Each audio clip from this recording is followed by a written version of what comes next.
day. I kiss her on the cheek, sit down on the sofa, start lamenting. I said, baby, I'm so glad you're home. Oh, my week has been so long. She said, I know just what to do. Let me go get a glass for you, and we'll be sipping on gin and tonic and dancing in the moonlight. Forget reality, cause I got you and you got me, and we gon' be alright. Yeah, sipping on gin and tonic and dancing in the moonlight. Forget reality for tonight, cause I got you and we gon' be alright. Sit back, relax, enjoy the time, chillin' with my lady right by my side. She gets a little heavy-handed, but I'm experienced and I can stand it. I'm feeling so mellow, I just forgot about the week. Oh, I'm gonna pour another one or two for my boo. She'll take another one and we'll be sipping on gin and tonic and dancing in the moonlight. Forget reality, cause I got you and you got me, and we gon' be alright. Yeah, sipping on gin and tonic and dancing in the moonlight. Forget reality for tonight, cause I got you and we gon' be alright.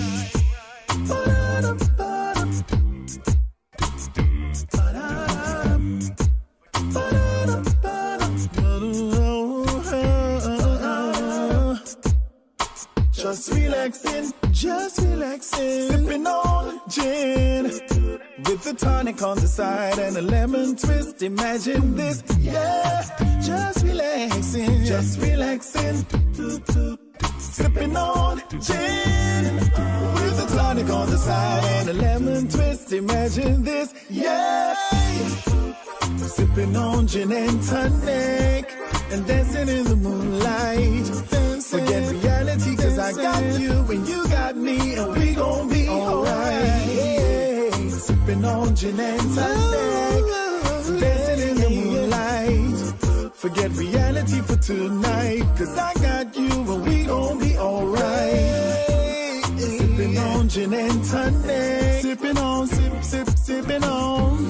Forget reality, cause I got you and you got me, and we gon' be alright. Yeah, sipping on gin and tonic and dancing in the moonlight. Forget reality for tonight, cause I got you and we gon' be alright. Sipping on gin and tonic.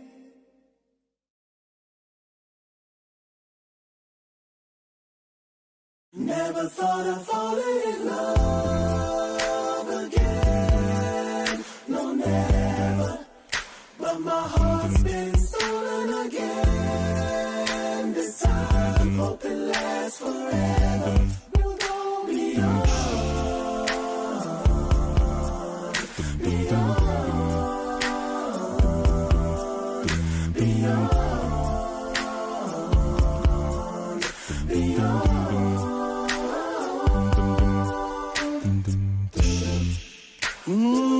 It's been a while now since love's been in this place. You see, many have tried, but no one could take your place, girl. Why you so beautiful? I see the future in your face, baby. Never in a million years I thought that you'd be mine, girl. That you'd be mine, girl. Never thought I would fall. No, never. But my heart's been stolen again. But my heart's been stolen. That's forever. We will go. Ooh, baby. We will go, baby.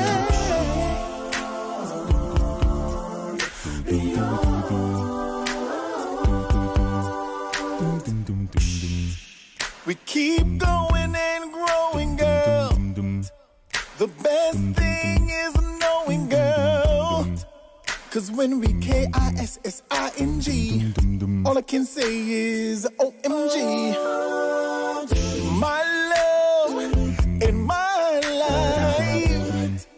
You make all things right, baby. I trust you, girl, with my life. I don't want nobody but you. I'ma put my ring on you. Never thought I'd no, never. Ooh, baby. Again. This time, hope it lasts forever. We will go so far beyond.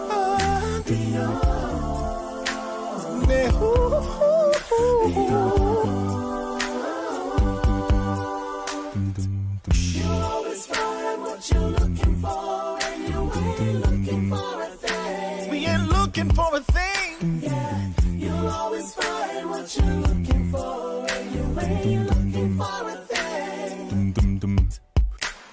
Never thought no, never. Ooh, baby. Been stolen again. This time, hope it lasts forever. You hope, baby. I hope it lasts forever, girl. I hope it lasts forever, girl.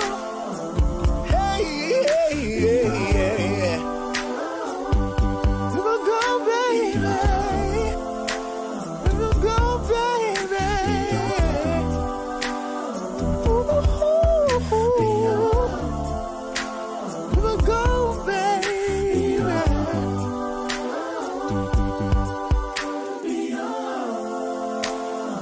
We will go so far, baby. I hope it lasts forever, baby. Ooh.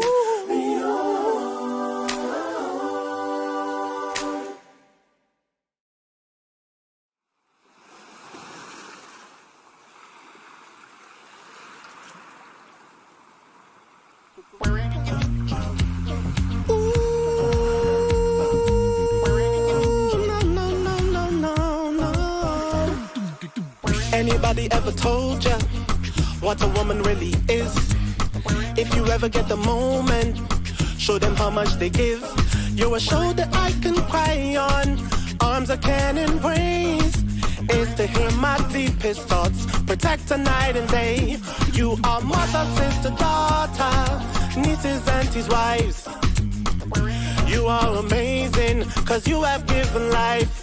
You are mother, sister, daughter, nieces, aunties, wives. You are all amazing. I try to describe. You are woman. Yes, you are. Yes, you are. You are woman. Yes, you are. Yes, you are. You are woman. Yes, you are. Yes, you are. You are woman. Yes, you are. Yes, you are. You have birthed the nations, a nurturer you are. You bless us with your wisdom, and you tended every scar. You have found me broken, you have shown me light. You ignited all my passions, and loved me through the night. You are mother, sister, daughter, nieces, aunties, wives. You are all amazing, cause you have given life. You are mother, sister, daughter, nieces, aunties, wives. You are all amazing. I try to describe. You are woman. Yes, you are. Yes, you are. You are woman. Yes, you are. Yes, you are. You are woman. Yes, you are. Yes, you are. You are woman. Yes, you are. Yes, you are. To be a woman is to be blessed with unparalleled intuition, to be powerful, power independent of place or position. To be a woman is to be a mother, giving birth to sons and daughters, ideas, institutions, and business ventures. To be a woman is to be the current inspiration, the future aspiration of a young lady, of a little girl. You're a masterpiece of harmony, a melody of life. You're a gem, a diamond flower in spring, you're one of a kind. You're a masterpiece of harmony, a melody of life. You're an African queen flower in spring, you're one of a kind. You are mother, sister, daughter, nieces, aunties, wives. So you are amazing. I try to describe you are woman. Yes, you are, yes, you are. You are woman. Yes, you are, yes, you are. You are woman. Yes, you are, yes, you are. You are woman. You are woman. You are woman. You are. Yes, you are, yes, you are. You are woman. You are woman.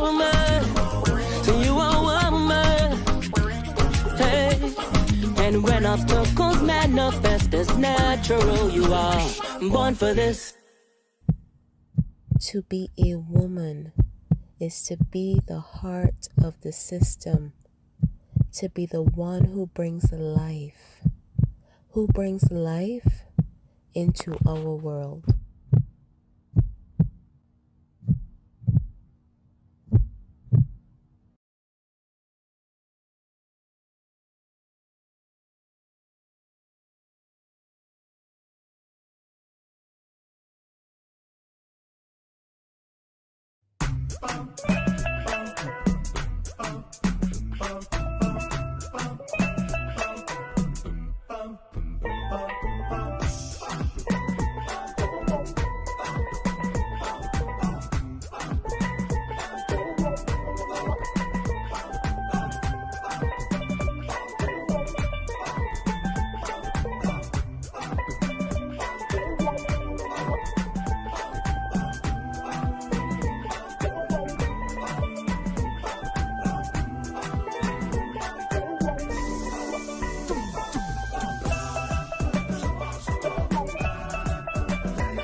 Warning.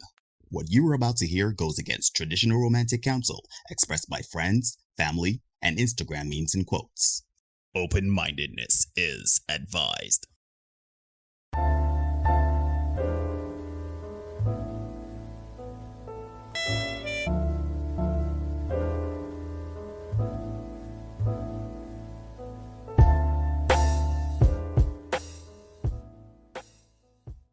Good night, everybody, and welcome to another edition of the Senate. I'm your host, Neil Hoyt. He's your host, Derek Marshall. Yeah. And together, we, of course, make up the Senate. Now, wait. You hold on a minute. I can play that. You gotta give me that one again. You don't know. Right. So, we are back again. Derek, my brother, how you doing? I see you have a red hue to you. Yeah, man. Yeah. I decided to change it up just a little bit tonight. Mm-hmm. And get a little swaggy in terms of colors. I bought myself a light just to be fancy with it. We could go a little bit of bluish, purplish kind of thing going on as well. Yes. A little bit of green if you choose to do that, So, or we could just get fancy and go out twirling if you want to do that as well, So I decided to step up the game a little bit. Step up in a life. Step up in a life. You gotta do things every now and again. See my boy Dario in the house early. Welcome to you, my brother. Good to see you. Charmaine, I see Charmaine there. Charmaine, I did my investigation. I know who you are now. Okay. And maybe I would have said my gummy bear fetish somewhere along the line. Okay. All right. So, Derek, how are you, my brother? How is everything? But I am well as always. I have no thoughts, no problems complaining or anything like that. But it was a little emotional today. Today was a little off-putting. Let me say that more than anything else. It was a little off-putting. What was off-putting today, Derek? I had an interaction with somebody who felt that we were not balanced enough in terms of our commentary on the situations. We as in me and you? Cover. Yeah. So that kind of messed with me because I think that I like to think that we try our best to be as fair as possible. I guess they didn't want to see women being the villain. And that's generally the stories that we do, women being the villain. But even within that, I find that we still, even in the shorts and on the live stream, try to offer as impartial as it could be a commentary, given the circumstances we're addressing. So I found that interesting. To say the least, I found it interesting. And I started to wonder, even if briefly, are we the bigots that they say that we are, Neil? Oh, no. Are we the misogynists that they say we are? I dispelled that quickly, but because, I kind of realized, what we're doing is new. It's different. In terms of, particularly within a Caribbean context as well. And I expect that we can get some pushback. I expect that people will want to challenge us, and that's fine. But when I think of, particularly you, Neil, I won't say me so much, but particularly you are always the guy to say, well, this goes both ways. Right. I tend to be a little bit more absolute and say, especially in this space, I say very often, we defend men, right? I say often, shoot, I defend men, right? Point blank, no equivocation, I defend men. Right. And I found that comment about requiring some balance, it bothered me a little bit.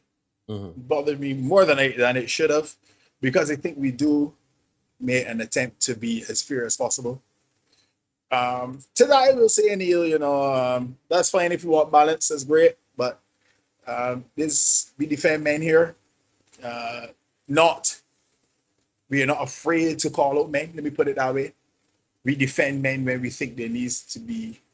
As a matter of fact, Neil, I think we provide the balance, because the mainstream will not give you that. The mainstream is about female empowerment, etc. Nothing wrong with that. But it is often to the detriment and the emasculation of men.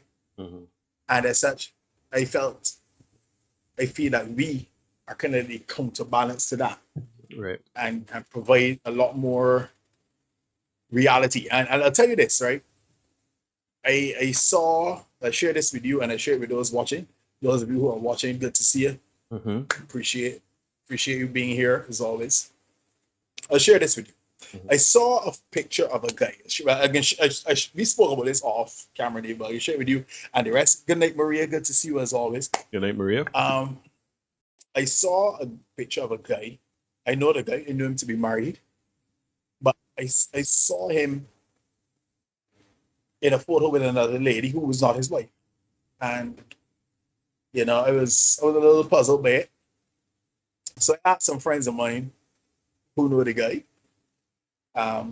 what's going on, and the fella said, he and the wife, the marriage dissolved, etc. And me being me and being aware of certain things now, I asked the question. So why did his wife leave him? Right? The fella in the chat was like, man, that's a messed up question. You can't really ask that, blah, blah, blah. And I said, I understand that that's a messed up question.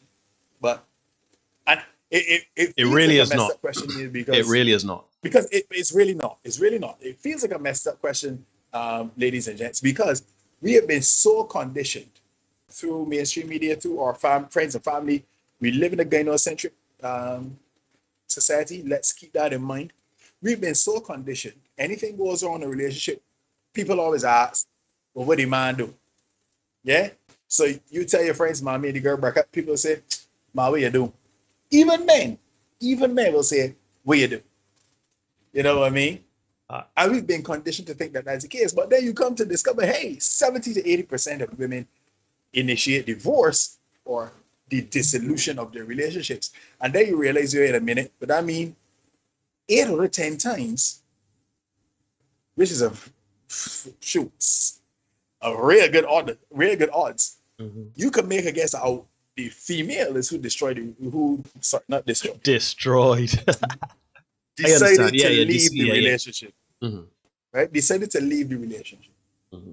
And then you realize by asking why the wife left him is really not as far-fetched or ridiculous a question as it is, or as it seems on the surface. Right. You know what I mean? So I just saying that, we are here to provide that balance, because you're not going to get on the rail, you're not going to get it on Oprah, you're not going to get it on Dr. Phil, you're not going to get it on Wendy Williams. On the radio. On, call a program in syndication in the US. Call one.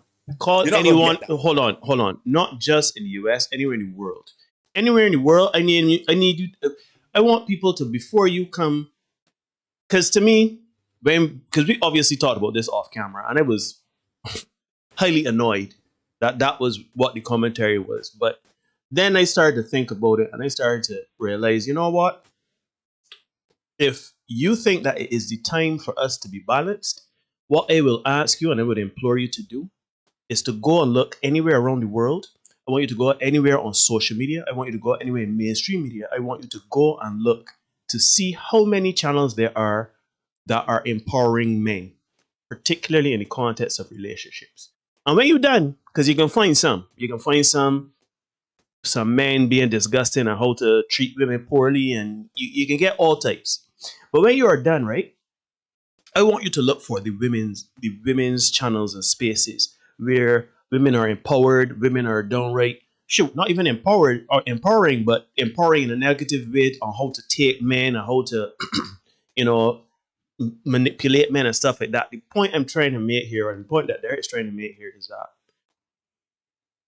we understand how some of this content can look in a vacuum. You come to our content, you just follow the sky, you realize, hey, let me check what's going on Earth. And you watch our context, then I can understand it may look like we are not being balanced, and it looks like we are misogynistic, sexist, and all of the rated, right? But when you look in the context of all of media, social media, mainstream media, etc., you realize, but all we are doing is providing the balance. That's all we are doing. How many stories have we shown? How have we seen? Sorry, of a man putting hands on somebody, on a woman, cheating on a woman. You know what I mean? Having outside children. Like, this is commonplace. And we hold the men accountable. That's the thing, you know. We hold the men accountable all the time. We always say in this space, every episode, whether it's a short or live stream, we say, men, you need to do better. Men, you need to do better. Be better. You understand me? Don't go out there with 4 or 5 different women. We said it. Be discerning when you're choosing partners. We have spoken to men and we continue to speak to men and hold them accountable. But I want y'all to look around mainstream media and social media and find the content that is holding women accountable.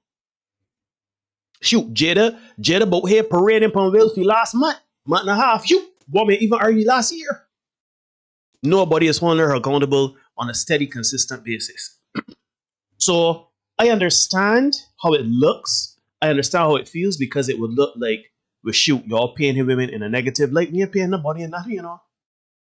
We know right or make it now. They say, please bring these stories, put our comedic spin on it, dish out some advice, and yeah, that's it. To men and women, huh? To men and women, you know.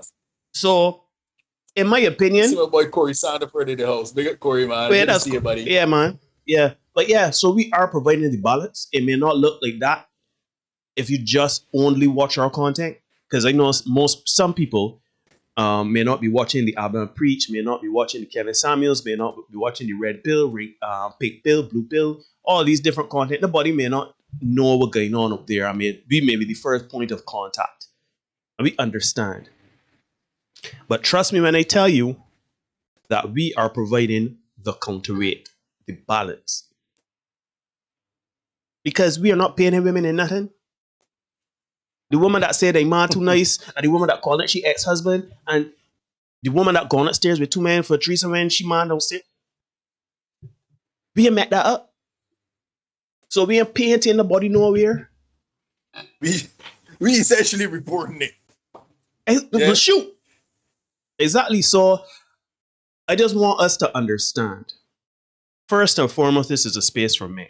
No, we do not encourage or condone men doing terrible things. A man, we ain't telling men to go there and go 4 or 5 different women and none of them know about the one another. And we ain't telling you go and have children for your wife. We ain't telling you. We every episode say, man, wanna go do better. Man, be the best version of you for you. We say every episode. Shoot, my man Derek's carried a little further and say, y'all know your rules. He don't make any rules. We're just telling you how it play. Right? So, with that being said, let us understand that our intent is not to paint anyone in any way. Our story is to, well, the shorts, in part, are to bring a bit of levity and a bit of shorter content to you, but also to show you that women are not that far removed from men. Psychologically, they are not that far removed from men. And as a matter of fact, in certain contexts, may be capable of doing things that are not necessarily as reprehensible as the men. So, this is not a mudslinging competition. This is not a he said, she said thing. Let's just fully understand that we are providing a balance. You may not see it. It may not make sense to you. You know, you may say cheese on every short saw a woman doing bear jump. But shoot, if we don't bring it, when you see these stories, if we don't bring these stories, you can hear the same old. But this man cheating on X, this man horning wife, this man put hands on X, this man beat the children, this man robbing someplace, this man. But shoot, enough of that getting out there, so it makes no sense we hold them accountable. Anyhow, that is not the purpose of the intro. We had to go off there. We appreciate any feedback We just want to point it out there. And I think this is important to say to Derek. Because I know this may come off as, oh, you know, you get them a bit of advice or you get them a bit of criticism. And, you know, them, we want the criticism. We want the feedback. We want it. But I want people to understand what our platform is. Again, we've had this conversation several times throughout the show where we always have to say and put out, you know, what we are and what we are about and what we do. And we know it's an ongoing process because it new to summer winter. To summer winter, it's like, well, these two little black boys coming and talking about. You understand? But just hold tight, hold firm, trust and believe that we don't have any bad intentions, malintent coming at y'all. Shoot, even if you think we coming to be misogynistic, watch our content. Watch our content. Watch for a month. Watch for a week. Determine if we are really what you think we are and what we are doing here. Anyhow, my brother, I see Charmaine. I appreciate y'all balanced viewpoints, opinions, the stories, and most of all the time and dedication that comes with the Senate. Well, thank you very much, Charmaine. We appreciate that. We do. But again, don't stop. Do not stop giving us feedback, good and bad. Give us all. Give us all. And we ain't gonna be rude, we ain't gonna be impolite. That's not us, that's not how we make it. So anyhow, my brother, you didn't get to plug G Syndicate, so you can do that really quickly for the folks that have joined in. Yeah, and G Syndicate as always. You can check us out on gsyndicate6.com. Check us out on Facebook, Instagram, YouTube, and Twitter. G Syndicate 6. Shout out to the guys as always. Kiamal, Waden, Mark, Antonio, and Brett. And those who want to give me a shout out, we can give me a shout out too. Yeah. Let me get cracking, Neil. A big respect to you, Charmaine. Appreciate the vote of confidence. Good night to you, Cherish. Now, we talk about the bad boys on Tuesday night. Why is it that it seems as if women are just attracted to the bad boys, right? So we continue with our conversation, but we go in a little bit more in depth. We ask, how much should physical attractiveness and socio-economic / educational brackets be used to choose a partner? How can we choose correctly?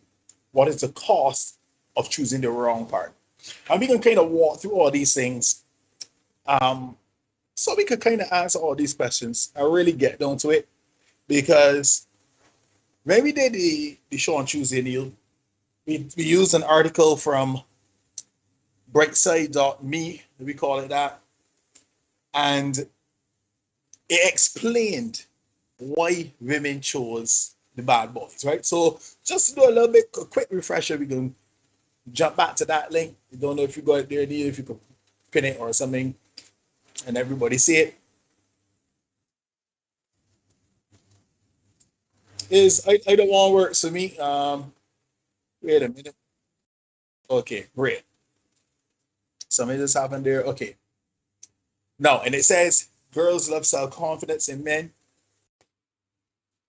Their very own system of relation pushes them towards troublesome men, boys.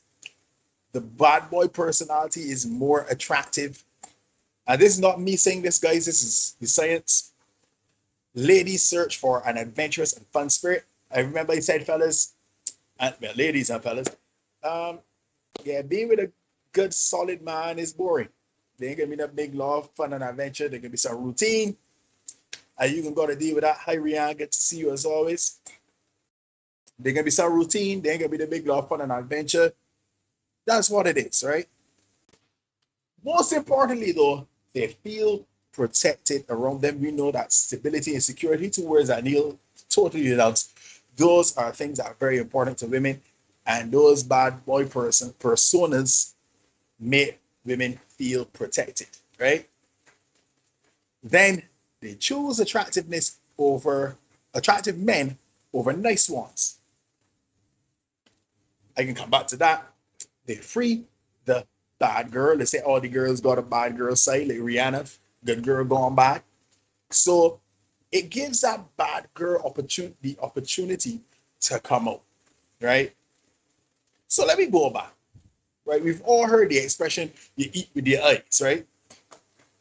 Shoot, I say often, right? You eat with your eyes. And more often than not, if you go to a restaurant, and for the time you walk in, you know, the place just looks untidy. The lighting is poor. You see bits of leftover food hardened on the forks. You know, you are just not inclined to sit and have a meal, right? You're just not inclined to want to deal with that. And as such, men and women, let me not front, let me keep it a buck, right? Men and women eat with their eyes. Men and women like people who are physically attracted to them. Now I know the women would like to say, oh, but you know, I don't look at looks first. Oh, he could be a nice guy. Yeah, it's all real good in theory, it's all real good aspirationally, but the fact of the matter is, you got to see that person first. And even before you interact with them, something about them physically attracts you to them, right? So the personality thing might come later, but up front is a physical thing. It's a physical attraction. That's what it is.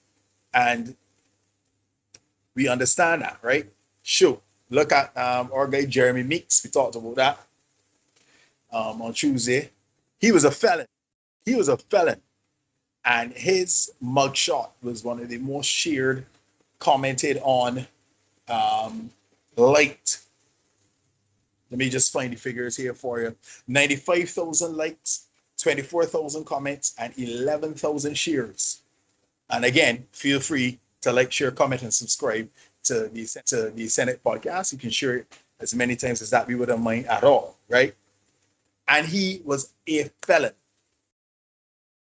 As he went to prison, a convict, right? But the ladies were still feeling over the man because it was our physical attraction, right? Now, unfortunately though, eating with your eyes, choosing with your eyes only, is not necessarily the best thing for everybody, right? Men and women, right? There's some balance for you, right? Men and women. Because fellas, we look at a girl and we choose with our eyes. My guy Fergie, shout out Fergie. I don't know if he's in the chats yet, if he's watching it yet. Fergie talks about this all the time. He says sometimes you gotta lower your expectations. Instead of going for that 8, 9, 10 girl, say, you know, let me take a 6, 7. 6 and 7 is still pretty decent. Yeah, you can still take her home to your parents, especially if she is one of them girls at 6 to 7 naturally. Because 6 to 7 time, you know, you style it up, it become 8, 9. You know what I mean? So most fellas will work with that. But Fergie is a guy who will tell you it's better for you to take a 6, 7 that can style up to 8, 9 and work with that. If she nice, if she cool. Remember we talked about cooperativeness, agreeableness on Tuesday. That's all the fella really wants. So if a fella could get a girl that's 6, 7, shoot, some men even a 5, right? If I could take that and she cool, she agreeable, we could work together. Yeah, I could dig it. Yeah, I will work with it. Right? Because that's really what a fella wants. So sometimes it's better to lower your expectations. Unfortunately though, it's a little easier for us men. We did a show a few months ago, Neil, and we discovered that when you ask especially what the women really want, that is like a laundry list of things. So this list is like a dozen things on the list. And unfortunately, you're not really able to meet all those criteria if you are a guy. So now you have to kind of build a man, ladies, and might not even always be able to do that. Right, Neil, sending you something here that we could run on screen. This is the challenge that ladies have when it comes to relationships, right? So if you got that video, Neil, that we could get it on screen, that'd be fantastic. All right, let me just. Oh, this video. All right. Just let me get it.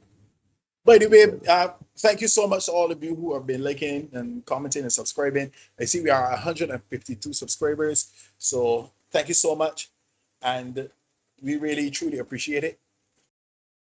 Bring some more people. Bring your friends. Shoot, bring people that you think need to hear. Bring people you think that need to come and represent us because, you know, not represent us, represent yourselves.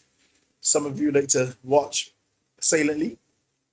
But bring people you think would be a little bit more vocal and be willing to represent your case if you think we're talking junk when the night comes. You know what I mean? All right, you ready for me there, Neil? Yeah, ready. You ready? Yeah, man, go ahead. Yeah. I know what you want. You want a guy that's sweet, a guy that's tough, a feminist who likes to pay for stuff, the kind of guy that gets along with your friends without being attracted to any of them. A good boy, a bad boy, a good bad boy, a half good, half bad, half boy. Loves your brother, sensitive but not weekend. Is a great lover, calls your mother on the weekend. Now you might think that this guy only exists in your mind. But guess what? You're right. If you want love, lower your expectations a few, because Prince Charming would never settle for you. If you want love, just pick a guy and love him. And if he's got a thing for feet, say fuck it, sweep me off them. Now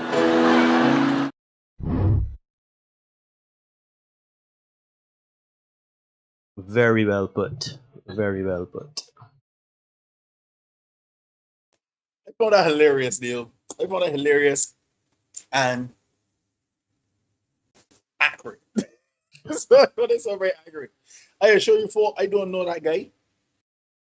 I also assure you, I didn't write or produce or arrange that song. I had nothing to do with it.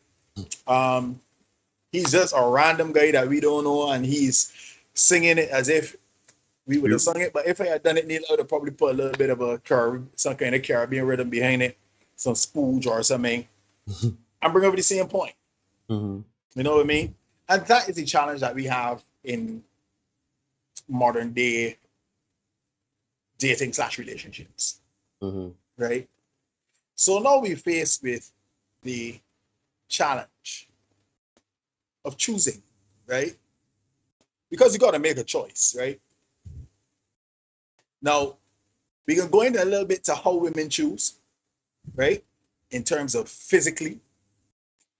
We could deal with and that would kind of explain some of the other stuff we got going on. So if we could get those screenshots on screen here. All right, we're starting with here's what the sex is. Correct. Yeah. All right, Amanda Lawrence, she wrote this article. And it's called Here's What the Sexiest Man Looks Like According to Science, right? Interesting stuff. So let me keep pushing. Yeah, we on screen there. Hey ladies, as women, we spend a lot of time worrying about what the perfect woman's body looks like and how to achieve it. But it turns out there may be a perfect man's body as well. And it's pretty much exactly what we thought it would be. But what does science have to say about this? What physical qualities do women really find important on a biological level? They think that's important, biological level. Neil will tell you, he did biology, I did it. So listen there that Neil or I have concocted, made up, designed, nothing. We just reading this article, right? Just reading this article. So let me press on, right? Let's start with ratios. A study by Dr. Kang Lee, a psychologist at the University of Toronto, big up Toronto, concluded that people with average sized and well-positioned eyes were seen as the most attractive. This is because the brain is wired to look for the most mathematically average features. Why mathematically average? Biologically, it shows a diverse set of genes as well as better reproductive health. So you look normal as far as people are concerned, and that's a good indication that, well, yeah, you got good reproductive health, right? The distance between the eyes and mouth should be about a third of the length of a man's face, while the distance between the eyes should be slightly less than half of the face's width. But facial ratios aren't the only important ratios. Please note, folks, let me pause here right now. When they say that beauty is in the eye of the beholder, somebody said that that's a bit that ugly people say it. Right? Clearly, there's some science behind this thing. Because we're talking about no, Jimmy's not looking. It's talking about the distance between the eyes and the mouth should be about a third. All kind of maths coming in here. Neil will tell you I was never good at math. Yo, dog, big up Kevin Hunt. Shut up, Kevin. I was never good at math. It's not my thing. So the numbers beating me here, right? So we're gonna go forward, Neil. A British study showed that women preferred men's bodies shaped like an inverted pyramid, with broad shoulders and a small waist. The ideal waist to hip ratio was 0.86, and the ideal waist to chest ratio was 0.77. So see, fellas, it's important for you to get in the gym. Round is not a shape. Inverted pyramid, broad at the top and slimming. Yeah. According to Men's Health, there's actually a perfect height and weight for a man. He should be at least 6 feet tall. As you're about to see, taller might be better. Hey. So, hey, come through, Neil. And weighs 187 pounds. Well, that beats me. Beat me too. Yeah? So, we're going on. Some of you ladies might agree, some of you might not, but here it goes. Science says Bradley Cooper might be the perfect man. After reading all that, you might be thinking to yourself, who on earth could fit all the requirements and qualify as the world's perfect man? Ladies and gentlemen, no one will be shocked to discover it's Bradley Cooper. Not only does he always rock the semi-shaven look, swoon, but he's also tall, fit, and apparently the perfect ratio both in face and body. But guess what? Bradley has the second most perfect face in Hollywood behind George Clooney. For those of you who might be a little older and into older dudes, George Clooney, right? His face is almost exactly balanced according to the golden ratio, which the ancient Greeks used to find symmetry and beauty in nature. He also is the perfect weight and height, a solid 6'1". Big up 6'1" people. I'm 6'2", but I can squeeze myself in there. Plus, with his blue hair, blue eyes, and brown hair, he's hitting all the marks as a perfect man. Well, I luck out in that department. I have no hair. So, yeah. Let's break down what ladies really want in a man. So, fellas, pay attention, right? Now, you may or may not agree that Mr. Cooper is the perfect guy, but there are plenty of traits you can find on non-celebs that make men super sexy. We can't argue with science. We can't. Some facial hair, some, but not like Zach Galifianakis, right? For those of you who don't know, Zach Galifianakis is, he's the guy from The Hangover, the portly guy with the big beard, look like Santa Claus, Zach Galifianakis, right? According to a 2013 study from the University of New South Wales, women found men with heavy stubble to be more attractive. So tell your single male friend to skip the razor and go for a few days worth of that inevitable 5 o'clock shadow like John Hamm. He will end up with more right swipes and probably some extra smooches. The authors of the study write, facial hair correlates not only with maturity and masculinity, but also with dominance and aggression. An intermediate level of beardedness is most attractive. So, some beard, not too much, just a little bit of beard, right? Just a little bit of beard. Fellas, teeth are important. Don't smile. Remember that Katy Perry song Peacock? Well, it turns out she was kind of right. A study from the University of Leeds and the University of Central Lancashire concluded that teeth are the human element of a peacock's tail. So the better a dude's chompers look, the more attractive he is to women. So fellas, you see what's going on here. You got to meet some height requirements. You got to meet some facial requirements in terms of the symmetry of your face. You also have to meet a shaving requirement. You have to meet a dentition requirement as well, right? However, The man has nice teeth doesn't necessarily mean he should show them. A study from the University of British Columbia showed that women were less attracted to men who smiled. Would you look at that? Instead, they preferred men who looked proud, moody, powerful, or even ashamed. Well, but what does this really mean? There could be a biological reason why you just aren't into that friendly guy at the bar who smiles at you from across the room. So men are supposed to be brooding, is essentially what women are attracted to, that tall, dark, and brooding kind of guy. So if you've been lusting after Leonardo DiCaprio since Titanic, it might have nothing to do with the fact that he was Jack, so much as that he hasn't smiled on a red carpet ever since the premiere. Yeah, so dark and brooding, apparently with ladies like that, right? And here we have more science confirming what we said on Tuesday, Neil. Bodies are more important than faces. According to a 2017 study by online health provider Dr. Felix, women were attracted to specific body parts of men, proving that it's not all about what a man's face looks like. 24% of women said the chest was the most attractive part of a man's body, while 13% said it was the stomach area. Put those two parts together and it's all about the torso, which is why I say all the time, Neil, anytime I get 4 abs, I am going to act a damn fool, right? Anytime I get 4 abs, rest assured, Neil, I am going to do this show shirtless. Just saying, right? I ain't even greedy. I ain't even want 6. I just need 4. I coming in shirtless. So brace yourself, right? But what type of torso is the most sexy? A study conducted by UCLA showed that women were more attracted to men they rated as built. So what does that mean? Somewhere in the middle, not too skinny and not too brawny. Think David Beckham. Who would have thought David Beckham was sexy, huh? Sorry, shorty. Taller dudes have yet another advantage, right? Yo, Kevin Manning, good to see you, my brother. No shirt ever. Yeah. There's definitely more than one reason why Gwen Stefani is in love with the 6'5" Blake Shelton. Come through, Neil. Hey. Women are attracted to taller men, according to a 2013 study conducted by Dutch psychologists. So yeah, my guy short man that was messaging me up to Tuesday want to know why women don't choose short men. We can get into a little bit of that now, right? It's science. Don't be mad at it. Don't be mad at us. It turns out the reason why is something we can't help.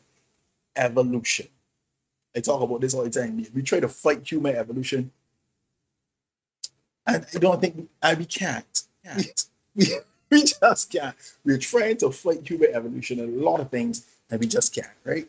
Biological standpoint, women see taller men as being better able to protect them. Whether this is true or not, you know what I mean? This is what they think. While taller men may not technically be stronger, subconsciously, we just see them as more powerful. Yeah, that is just the science of it. Don't come at us. Yeah, 6'5". Yeah, don't come for us. This is what it is. Yeah, lots of different types are attracted. Science may say that the Hemsworth brothers, yeah, everybody know Thor, his brother, or Bradley Cooper are aesthetically perfect men, but there are plenty of ladies who prefer a Seth Rogen dad bod, raising my hand here. But to the men out there hitting the gym, forgetting the razor for a day or two, and keeping those pearly whites sparkling may be the key to catching your lady's eye. I go read that last part again because I think that's important. Because, hey, we've said it on this show before, but the thing that we be talking junk, right? So I can let Amanda Lauren say it again, right? Hitting the gym, we say all the time, round is not a shape. Yeah. It says forgetting the razor for a day or two. Well, just get away with it though. Well, and do some fancy free. Just for a day or two to get that little beard growing out, look a little bit more masculine, a little bit more rugged. And keeping those pearly whites sparkling may be the key to catching your lady's eye. Not only keeping the pearly whites sparkling, but keeping yourself clean, generally speaking. Yeah. Making yourself appealing and not looking like, your foot white that you was kicking flour or cream and cement, as Lorette said. But there I have a question, right? And this is going to be more toward the women in the chat. Now, I realize there are a lot of we put up the pictures there, and most of the pictures most of the references, Bradley Cooper, the Thor brother, sorry, the the, the Chris Helmsworth or Hemsworth. Ellsworth and the brother, and other people, most of them that are referenced are Caucasian, white. Right. We are obviously predominantly black here. Our audience is predominantly black. My question to the ladies here, I guess if the guys want to answer, they can answer as well. How do you see it? I mean, yes, physically they're talking about height and everything like that, but in terms of the stubble, in terms of a man being built, and certain different things, right? Because I understand a man being tall, I understand a man being built, but I think it's important to get the feedback from the women because that was written from the context of a predominantly white society. So, Right. ladies in chat, sound off. Does it make sense to you? Do you like to see a man that ain't shaving a day or two? You like, well, obviously, you like a man with clean teeth, white teeth. You like a man that is obviously well groomed and everything, that well manicured, built. Do you agree with the pyramid, inverse pyramid talk? Do you agree that he must be a very tall man, 6 foot and over, or he has to be taller than you? Just let us know what you think. I don't want it to be said. Yeah. So ladies, you can put that in the chat.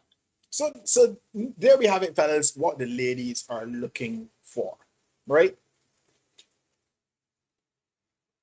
From an evolutionary standpoint, right? From a biological standpoint, that is what they want. Now, the problems come because there's some other things at play. Because that's just the physical requirements, right? Those are just the physical requirements. We haven't gone into things like security. We haven't gone into things like stability. Those words that you love so much, Neil. Right? We haven't talked about that. Because it's very easy to have a 6 foot man with muscles and think that, Brett, you live nowhere, you got no money, can't do nothing. You got no resources. That's easy, right? So while a lady will still want those physical requirements, she still wants the stability, that security that comes from a man who may be older, a man who is more financially successful, more financially stable. So that is where the conundrum comes, right? Women will tell you that they want XYZ. They want good guys. They want these nice guys who treat you a certain way. Yeah. Who move a certain way. But then our lived experiences as men, our lived experiences from me and you, Neil, for the guys in the chat, those lived experiences have shown us that women will say they want one thing and act like they want something else, right? On Tuesday, Beijing Erica came into the chat and she asked about married men and the relationships and why is it that it seems as if married men are in relationships. How is it that they're getting married even though they don't meet the physical requirements? And then we have situations like, I don't really want to reference she again, but she's a good friend of the show. So let me reference her one more time. My girl, Jada Pinkett, who will marry one guy for security, but she'll be feeling for another guy. And I want to say again, I said it on Tuesday, I want to say it again. Just because you are in a relationship, you and a woman are together, you are in a relationship, shoot, you married, yeah? It does not stop her desire for the man that she really wanted, fellas. It doesn't. So yeah, let me borrow a phrase from my guy O'Shea, right? Women are not like banks. Women are not like banks. You will not get out what you put in, right? If you are in that friend zone, that's who you are, right? That's who you are. And I will not advise you to try to get out of said friend zone. You can spend a lot of time, money, and effort trying to get out. And there's going to be a guy who ain't putting in half of that effort, right? It's essentially pretty larceny. Yeah, you got your crops and you produce and everything, and you've been up there every morning and you working this line, working this line, working this line. And then this other guy coming like a thief in the night, gone with your crops. You get in the morning and you vex. Right? He ain't put in none of the work that you put in terms of this ground, working this ground. But he gone with the produce. Right? So women are not like banks. Women, you're not going to get out what you put in. Right? Shoot, the central bank had to come in here the other day and say, well, yeah, there's a cap here for the bank fees. So the banks are blind here. You know what I mean? So yeah, the money there, but after a certain point, you can't really touch it because shoot, it going in bank fees, right? So I said all that to say, women want what they want. What do they want? The saints will tell you what they want. So fellas, if you're short, you know you gotta work on some other things. That's just reality, right? Because you can't get everything. And that's the next thing you need to understand, right? You can't get everything, even if women want everything. They ain't gonna tell you that they want everything, but they do, right?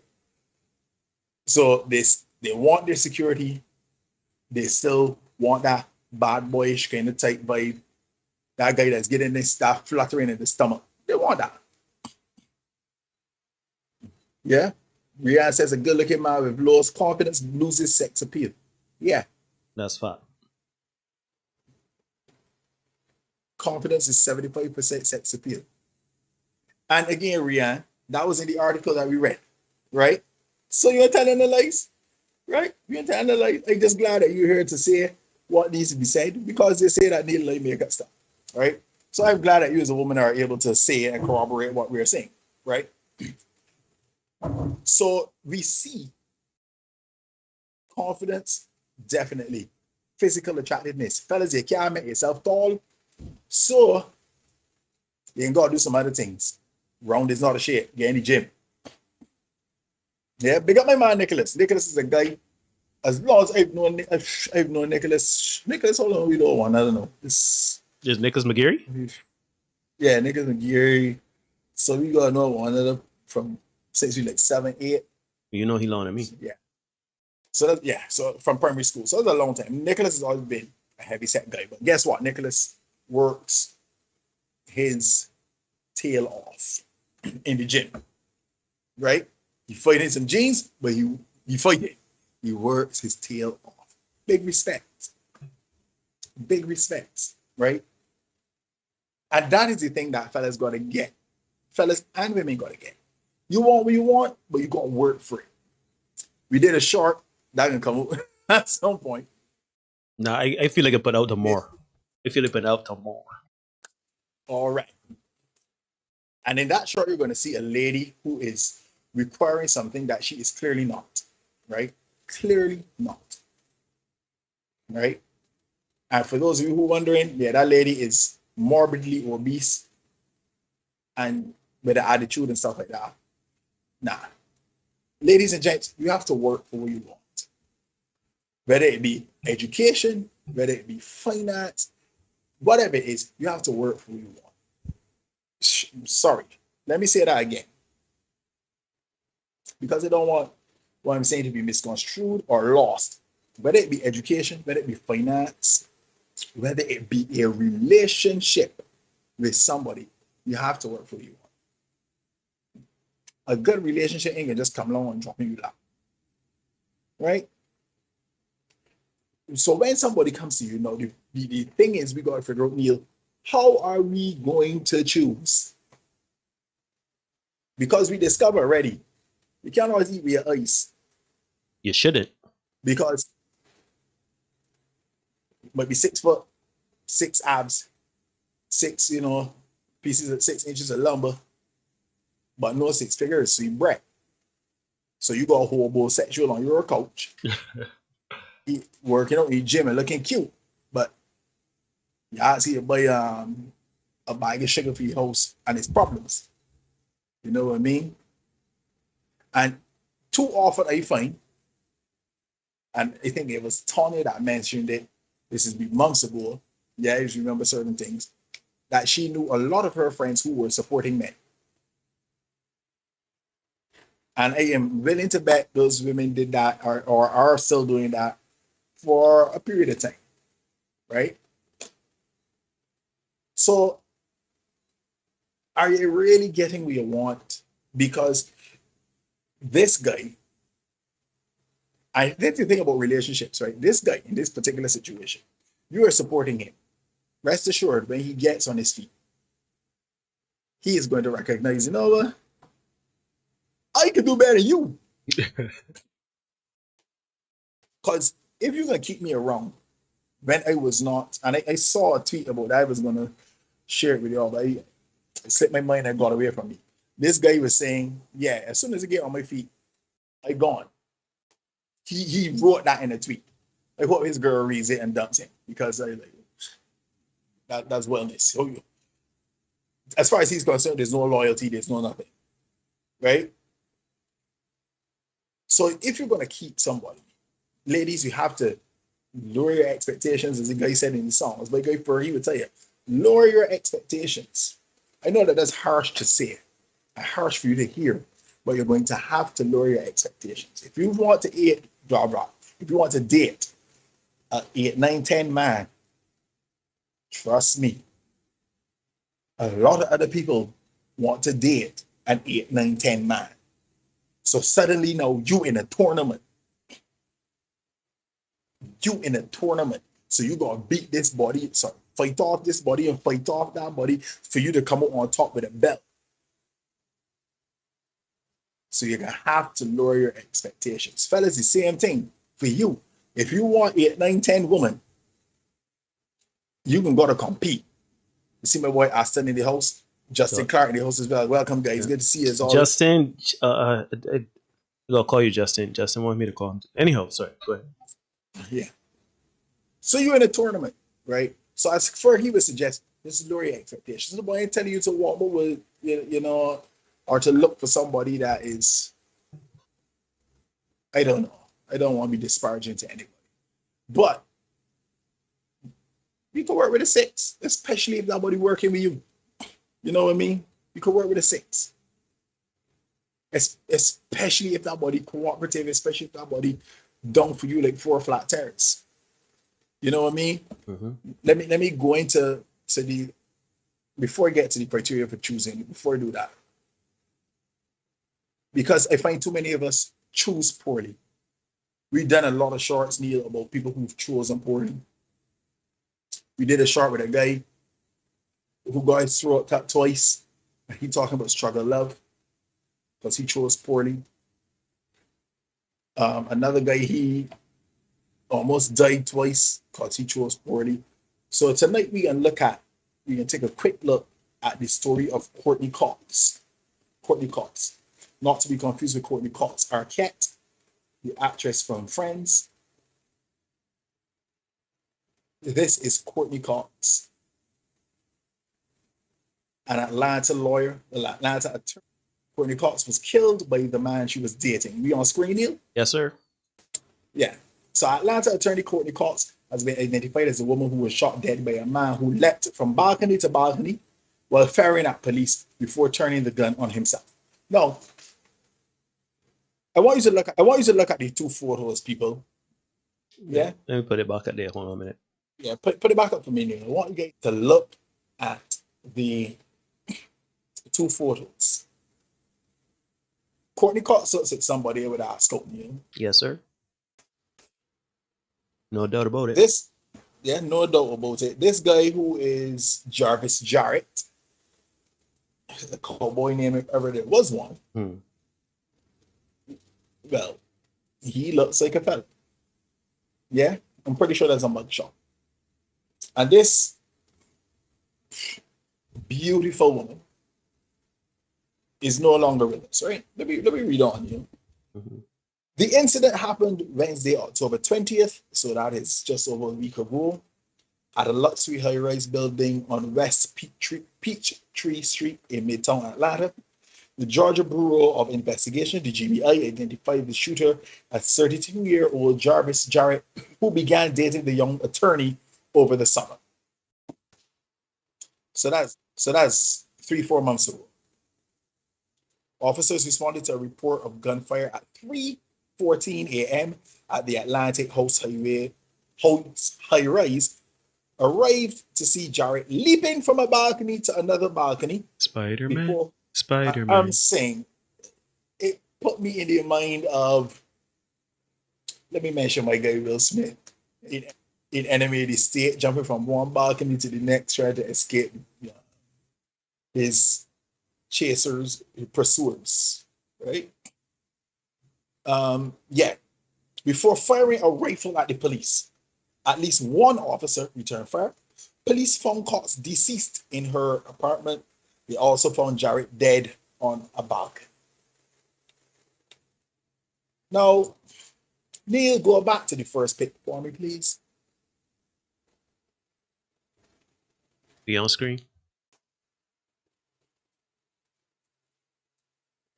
Now, Vincent, we talk about socio-economic brackets, right? I want the ladies in the house. I want the ladies in the house to eat with their eyes and tell me, fellas, you eat with your eyes too, and tell me if you would go with this lady.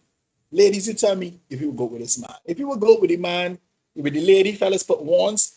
Ladies, if you would go out or would not go out with the guy, put some threes. But hold on a minute there, because you had sent me, like, trying to find it. There's another picture with him without the dreads or the little twiggies or whatever you got. I gotta find it. Oh, there is that. But while you keep talking, I can see it. So the fellas are saying straight they would go with this lady, right? Mm-hmm. And I look like most of the men, because they sure knew you would do a thing that's so far. Wow. So ladies, if you would not go with this guy, just based purely on how he looks, just put some threes in the chat. Let me see, right? Now, I can make some assumptions, right, Neil? Mm-hmm. Based solely on I can make some assumptions based solely on how this guy is, right? And I know the picture you're talking about, Neil. Rihanna says she needs a better. Looking for Rihanna. I downloaded it, but I can't find it. So many things by scrolling up. That's that one. Ruben says he avoids attorneys. Oh, right? Dear. Whoa. Yeah. I can't find this picture there. Here's the thing. Right? Keep going. Here's the thing. This guy, that is a mugshot. Right? The one with the dreads is a mugshot. She is an attorney.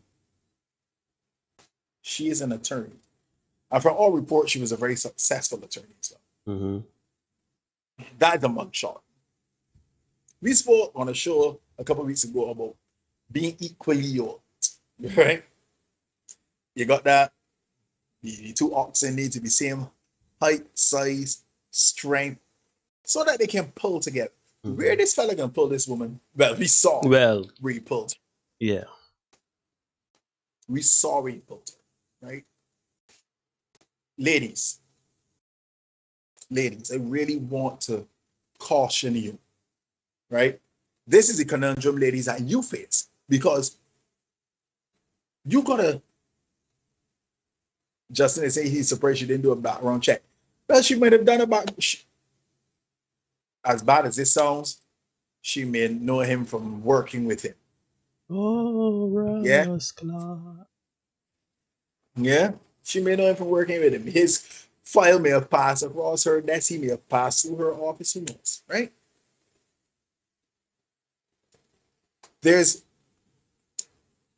We have to get away from this thing of we like who we like. You know what I mean? Sometimes you gotta make a business decision. No, ladies, you can't always eat with your eyes. All right. Some of the ladies saying he's not. Charmaine says he's not her type. That's fine. But if you put Jeremy Meeks on screen, Neil, I don't know if you still got Jeremy Meeks out there. Yeah. But if you were to put him on, he was a lady's type. A felon. He was literally in his jumpsuit. And the ladies were falling down for this man. Where you put Jeremy? Jeremy, like, keep going, yeah. We find Jeremy. We have to do a better job, right? In terms of how we choose. Because the reality is, if you go and you attach yourself to people who Jeremy on screen have nothing to lose, right? But this one he's not in a jumpsuit, but shoot, my got his neck like on the table. But hold on there, hold on. I found this photo, obviously from Dred's World. I was trying hard not to get that there, but we have a picture on the left of Courtney Cox. This looks like a business profile pic or something like that. And then in the middle, Rihanna, is this a better picture of, what's his name? Jarvis Jarrett. Jarvis, is this a double J? Yeah.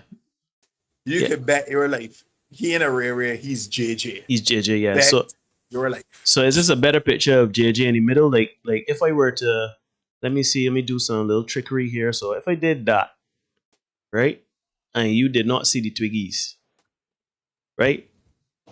That's saying that you could work with. I mean, yeah, he looked vexed, he looked screwed. This obviously is another mug shot too. Don't let me get confused. But is this something that with y'all, if you got a little roundup, a little lineup, you got the little stubble, so you're already halfway there. Yeah, we talked about it. Probably about 6'4" or over. He looked like he is light skinned. He, got a little bad boy look. He ain't showing the teeth here, obviously, because you can't show teeth in a mugshot. And he got to he looked like he got pretty eyes, hazel eyes. One of like that sort of thing. So yeah. Is that more to your liking? The lady saying no. Mm. This is the Lee Ayo. The Lee Ayo. Ayo. The Lee Ayo. Whoever you are, thank you so much for joining. We really appreciate it. Thank you. But she said it's not her take too red. And that's fine. That's cool. Cheese on. Sorry about that, buddy. Yeah. But boy. Sorry about that call, man. But hold on a minute. Here's the thing, man. But no, red man, don't get tight, Justin. We red men, we always remain constant, We's always being still. But here's the thing. Man, when I've been talk with, I'll be sure John B. Nah, Steph bring me back, boy. Steph and Clay. Steph and Clay bring me back. Yeah. But all jokes aside, all jokes aside, what I do love about our podcast is that we have enough for any type of flavor you all women like. We have what was our OnlyFans name that Jennifer had given us? Caramel and dark chocolate. Caramel and dark chocolate. You know what I'm saying? So we got, we both over 6 feet. You might want 6'5". You might want 6'1", 6'2". We got all flavors when I want. Anyhow, look at Jennifer. I identify as 6'4". Wait, what? Well, listen, hold on a minute, dog. You want to identify? I'm 6'10". Oh, 6'7". 6'8". Oh yeah. 6'8". Okay, good. Rihanna saying technically he's a good looking man if he cleaned up, but I can look and see I would not go for him.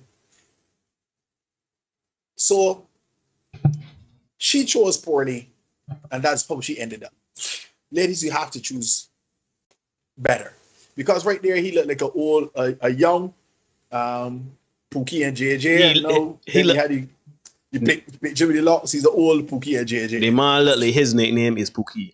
No joke. Let me put a picture again. The man look a Pookie. Yeah. The man look at this man. Look at the man in the middle. That's Pookie. Pookie and JJ. Yeah. Yep. You know what I mean? So, but somebody, I saw it was Kevin in the chat earlier. Kevin said, in Barbados, in Bajan life, girls love a black man. You know what I mean?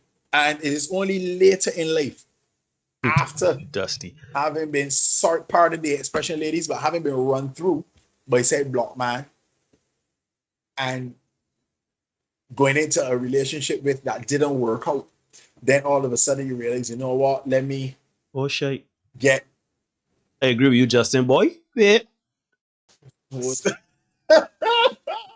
Justin, you like here, boy? Oh man, man. Oh man. Wait, hold on, hold That on. whole son of Hold on. a oh man, what is going on? Yo. Yo. Shoot. We're about to get Hold on a minute. we're about to get crazy. We're about to get crazy. Yeah. Hold on a minute, man. Me. You play that? Yeah, nah. Not only have I found something, because this is gonna work twofold, right? So here we have. First things first, I chose this specifically because our good friend, a good friend Wait, of the Ramel Hall. he did a documentary on Hall, Barbie, and this is the poster for it. But that's an aside there, you know. Let us look up what's his name? Pookie? Jarvis. Wait, hold on a minute. Let me get things here a little neat. Right. So we got that, and we're gonna put Hall. Right. So we got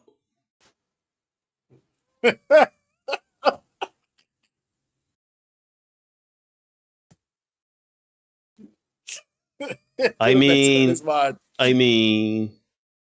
I just saying. Well, we know that Mr. Hall is well traveled, so you never know. You never know. Right? So, my original point, ladies and gents, you have to choose properly. You have to choose correctly, right? You can't afford to just eat with your eyes. You can't afford to say, oh yeah, ladies, oh, he got cornrows and he chest big or whatever, you got a big bird. You can't afford to look at those kind of things exclusively. Yeah, I ain't telling you to ignore those things because those things are important. Everybody got needs, you know what I mean? But you need to recognize what is really important. And ladies and gents, what is it that's really important? I want to go back to last week, right? We talked about technically speaking, how we decide. And I'm gonna bring back the last paragraph of my monologue for last week because we talked about the things I mentioned before they get married. So ask yourself, people, is this person that you're with or looking to be with, are they a nice person? Are they mean-spirited? Are they manipulative? If you and that person fall, will they try to deal with your friends for revenge? Believe you me, folks, that is a real thing. Yeah? You and a girl fall out, and suddenly know she and your friend DMs. It happens. Right? Do they have a spirit that longs for the streets? And this is critical. Because we talk all the time, Neil, about body count. They say body count don't matter. No, it don't matter. We know it does. In terms, especially when you come to talk about peer bonding, it is important because if you're accustomed to, as they say, a spirit that longs for the streets, if you're accustomed being in the street, if you're accustomed to that adventurous living on the edge, that bad boy life, I use bad boy loosely here, right? If you're accustomed to that living, then when you come to a man that's a little bit more routine, a little bit more boring, that life ain't gonna appeal to you. Facts. That life ain't gonna appeal to you. That life can never appeal to you. A large because portion all of of a sudden facts. you find it boring. Yes, sir. Yeah. You know what I mean? So that's what you need to know. And that works for both sides, right? If your man accustomed running the streets, you know what I mean? You can't expect them to be like, yeah, trying to start home. Nah, that's problems, right? So next to the ask, is the person down for you like 4 flat tires? Do they support your dreams 100%? do they address / treat you with dignity and respect in public and in private? Because some people confront. Some people are front real good in public, real solicitous and stuff like, oh yeah, come baby, hug you, kiss you and all that, and then in private and all that, can't take you. You know what I mean? So in public and in private, is the person honest, faithful?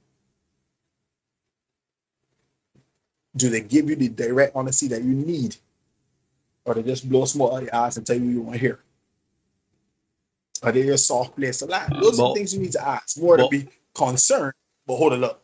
Hold on. I just want to add, telling somebody 100% honesty and truth does not mean being mean-spirited and rude. I want to be very clear because I've been in situations where women have been kept it real with me or 100%, but they were downright nasty because as we say on this channel all the time, women say whatever they gotta say and however they line it line. And then they will come and give you this pseudo apology like, I'm sorry, but so don't be rude. You know what I'm saying? There's a way and a space to do things. You know, there's a thing, and this is a red flag if ever there was one, fellas. There's a brand of lady who would tell you straight, I gotta say what I gotta say. It's talk what I gotta say. The boy can't stop me from talking up my mouth. Yeah. That's a red flag if ever there was one. Yes, sir. Right? As you said, Neil, you can say stuff, but you got something to temper your honesty with sensitivity. Because right? we don't have a you see, I want to make it clear here. I want to make something very clear, and I feel like I need to say it, right? Because it is not that we want a yes woman. No, we want to be held accountable. We want to know when we get in fact, to know when we're doing foolishness or when we're being lazy, or we want to be held accountable just like we want to hold our partners accountable, our partner accountable, right? But what we are saying is there's a way. It's ain't like, oh, God bless you again, as fat as ever. You ain't here lazy, you dishes. There's a way to do things.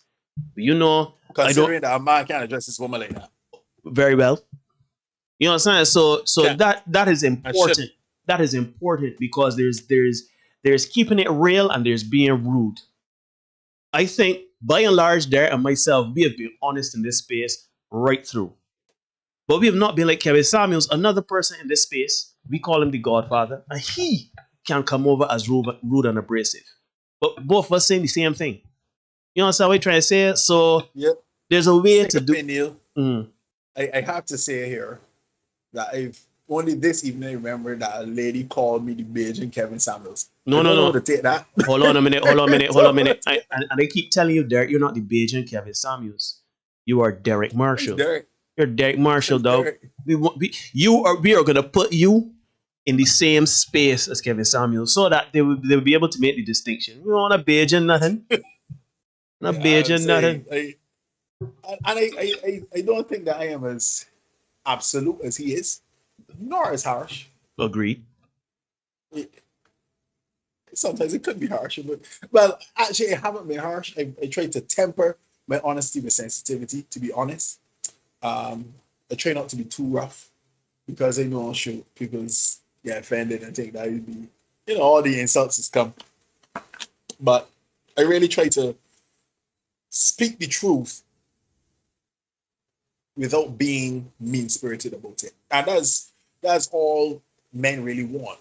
But there is this, I don't know, it seems to be a pervasive thing that you just tell men what you feel like. However it land, you know what I say? Rihanna say, I think subconsciously women are attracted to and crave dominance in a man, period. It's not subconscious. It's not subconscious. So they choose the man that is giving them that, the block man, unfortunate. But here's the thing. Right, Rihanna? Yeah, go ahead. It is interesting that you say that because women would want a man like Pookie to be like, come in here and wash the dishes, or come in here and take this loving, or, you know what I mean, with my food, right? Yes, baby. But me or Derek, no.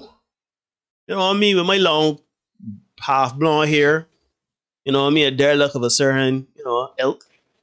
All of a sudden we say, can you please make me a sandwich? Who is you in here telling me make a sandwich? I just find there's no it funny. There's no threat of violence. But hold on a minute. Don't we live in a society? Do we not live in a society where the threat of violence should be deemed? It should not be tolerated. Don't we live in a patriarchal society where people, anytime there is a threat of violence or feeling uncomfortable, particularly in a romantic setting, isn't that person called out and held to an account? So again, this shows up the hypocrisy of certain things and the illogical thought process in some people. You either want safety and security, or you want a man to rough you up. But you cannot have the threat of being roughed up. You can't have the illusion of it, like, I better do this man say before he pull my hair or do me something. You should never want that. You should never want a man to, you should never feel threatened or afraid of your partner. So if your partner says, babe, may I have a sandwich? Rihanna said, you gotta say, make me a sandwich. No, girl. I've never done it. I've never done it, but let's just say I am man enough to risk that. I'll tell you, right? I have been in some relationships, and in relationships you would share stuff that you come across with your partner. Mm-hmm. And you would share different situations or whatever that you observe. And on more than one occasion, in more than one relationship, I would have shared something that I came across. Like, say, for example, the whole Will and Jada thing. If I was to share that, and the response I would get would be, well, I would know I can't trade that with you. Right? And it was never a threat of violence. You know what I mean? It was never that. But because they understood my position on certain things, where it would be, if you want to move like that, cool, move like that. No problem with me. But you can move like that over there. All alone, but you're lonesome self. But you're lonesome self. Because I will not subscribe to whatever it is that you do. Right? So, for example, because I love her to death, so I'm going to mention her, and their relationship is fodder anyhow, so we can talk about it. The entanglement situation. Now, I am a different kind of guy. Believe you me, I could take a horn. Yeah? So, an entanglement after 20-some years, I am inclined to think that I would probably forgive. Based on who I am. But as you get older, there, you know that because back then, 20 years ago, it was like, a horn? Nah. Yeah. But no, you take a horn. You gotta look at the situation, what you're doing or what you ain't doing. Perfect. If we together long, if we married, you got a lot tighter in terms of division of assets, right? You might say, we can load out. Shout out my man Kamal. Jeez, right. Yeah.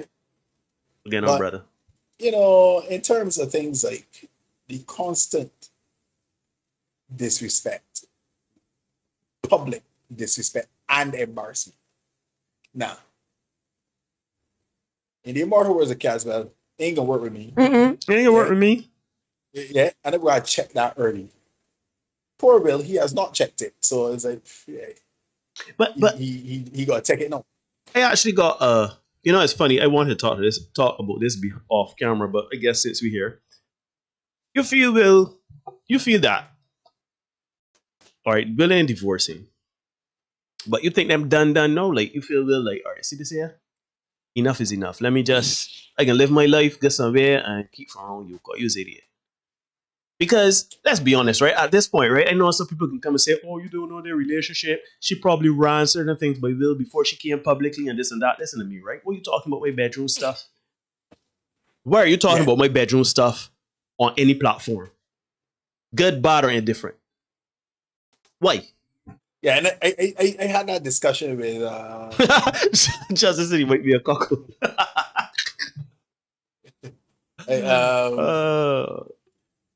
Not might be. Not might be.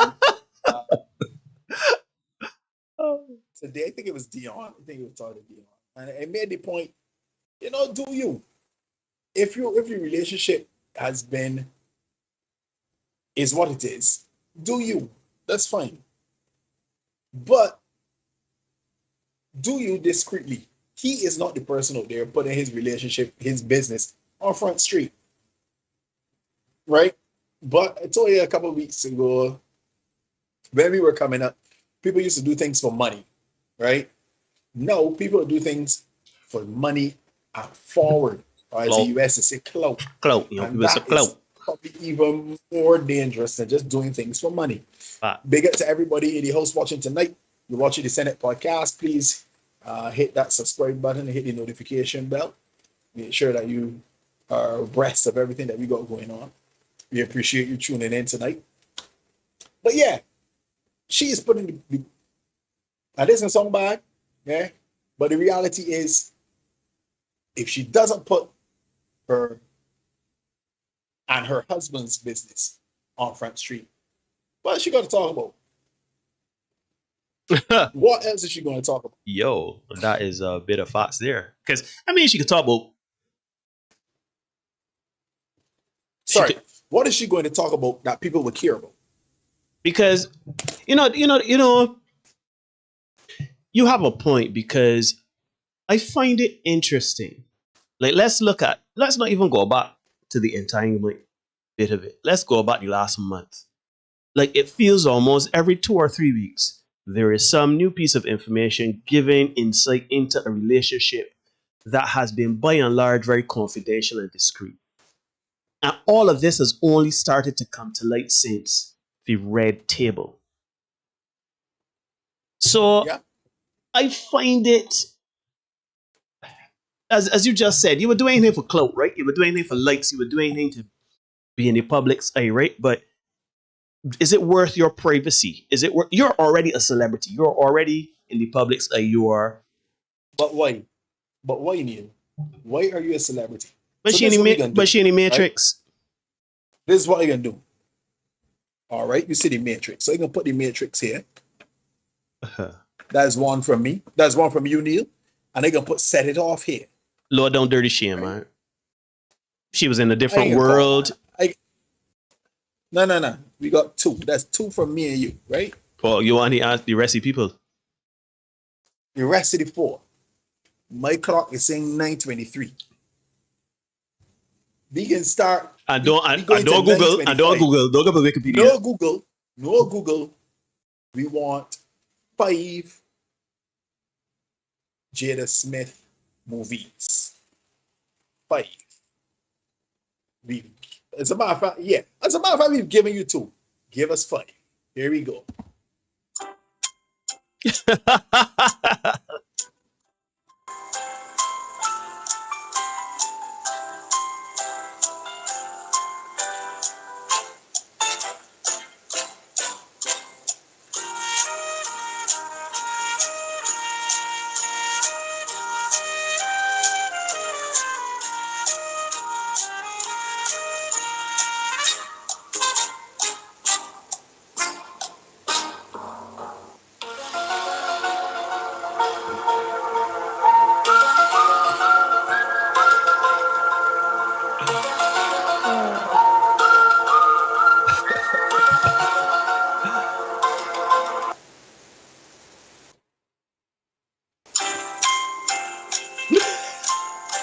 Stop the show.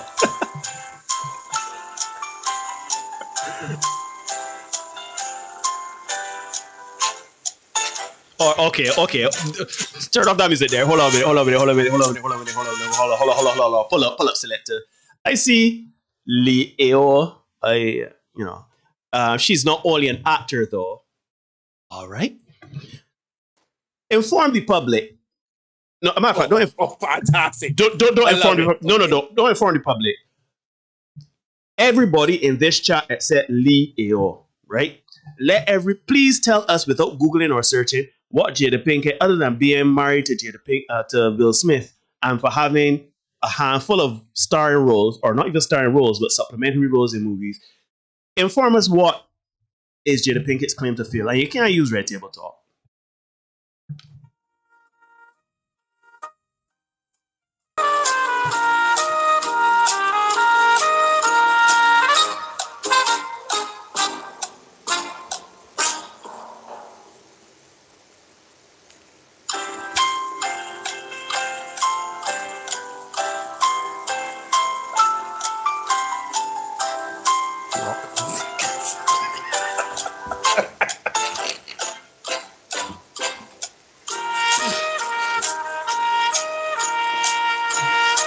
What is her rock band?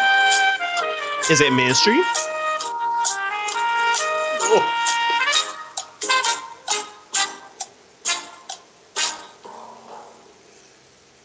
All right, for and there we have it. Because at this point, right, we gave you 2. We are yet to get to 5 movies. I could have, but hold on. You think she had some writing, producing jobs? You think? And that is the point there, Rihanna. She's irrelevant right now. So she talks her husband's business. And that's fine. That's fine. It really is not, but go ahead. It's fine. If he's cool with it. And he's going to say he's cool with it. But I can rest assured, no man is cool with that. Because here's the thing. It's one thing for you to say, to go there horny, man. That's fine. Yeah. That's fine. You go horny, that's fine. Do you think? Entanglements and all. It's another thing to say, yeah, I need to know how to learn how to love again. That's fine. But then when you come and you say, or suggest that is difficult to maintain a sex life with a man. I didn't even read that article. Why it difficult for her to have sex life with a man? I couldn't. I saw headlines all over the place and I couldn't. Yeah, and it's because it's a case of we together so long, we should know what we want. That, and it seems to be like a lack of communication on both of their parts, right? Does that need to be said? The same way you come to the Red Table Talk to talk to the millions and millions. As you roughly say. Yeah. You say page. The same way you come to talk to the millions and millions, you can talk to Will without. You know what I mean? I just find it like it's a weird situation, man. It's a weird situation for sure. We coming back to choosing, right? We coming back to choosing. You can't, because Bill obviously chose with his eyes. Then he saw the Chinese parade going up, put the Chinese parade and he'll see the Chinese parade going up, and he just couldn't recognize, what this here is really not for me. There's a live look at Jada Pinkett Smith, circa 1997 through 2021. Steve is saying in a nutshell, he's not Tupac, so everything Will does is wrong. And unfortunately, Steve is right. You know what I mean? They got some people you can never do good for, right? And you just got to embrace our ways. Unfortunately, he is that guy. And we said it, right? I was having a conversation today. I end up in a lot of these conversations these days. And I won't say who it was with, but I was in the studio, I had a conversation, and I was going over the show we would have done, Neil, where he said, there's no hope. Because if a guy like him, 6'1", 270 pounds, rich, good-looking guy, known to be nice, right? He ain't a villain like me and you, or we guy, man, big up Mario, right? He ain't a villain like me. He's a known to be nice guy. and this is what he's get. I mean, sure. But they no hope for me and you. You know what I mean? Or the other villains in the chat, they get Dario, they get Steve. They no hope for me. Come on. Yeah? You know what I mean? So, again, 6'1", good looking, got money. As a matter of fact, let's do this. Ladies in the chat. If I describe this man to you, known to everybody to be a nice guy, super rich, net worth in the hundreds of millions of dollars, right? I was telling them I watched a robot in the Olympus some years ago, and when they brought up the scene with him in the shower, with just the water running on him, the ladies went crazy in the Olympus. So a tall, good-looking man, uber rich, nice guy, doting on you, so willing to buy a 256-acre property to put you on for you. No, Derek. You know No, not for you. Because she said that you put me in a house that you wanted. Because she said that she didn't like it. She said she did not like. Mind, How much it was? How many acres? 256. But she didn't like it when she toured it. He bought it anyway. So she was like, you didn't buy the house for me. You bought the house for you. Yeah, but it was his gift to her, right? So for all intents and purposes, it was his gift to her. So ladies, how many of you would like a man who is going to put you in a house like that, 256 acres, hundreds of millions of dollars in net worth, 350 million, I think it is. He's 6'2", good-looking guy, and for all accounts, he is a good dude, a nice guy, nice to you, nice to other people, just a generally good dude. If you were like a guy like that, ladies, put some ones in the chat. Let me see. Shoot, fellas, if you were like... Just kidding, guys. But fellas, shoot, you know what we're getting at here. If somebody did, if you had to compete with that, if your girlfriend came home and said to you, come on, Neil, I'm trying to be serious. If your woman came home and said to you, fellas, that she met a man like Will Smith,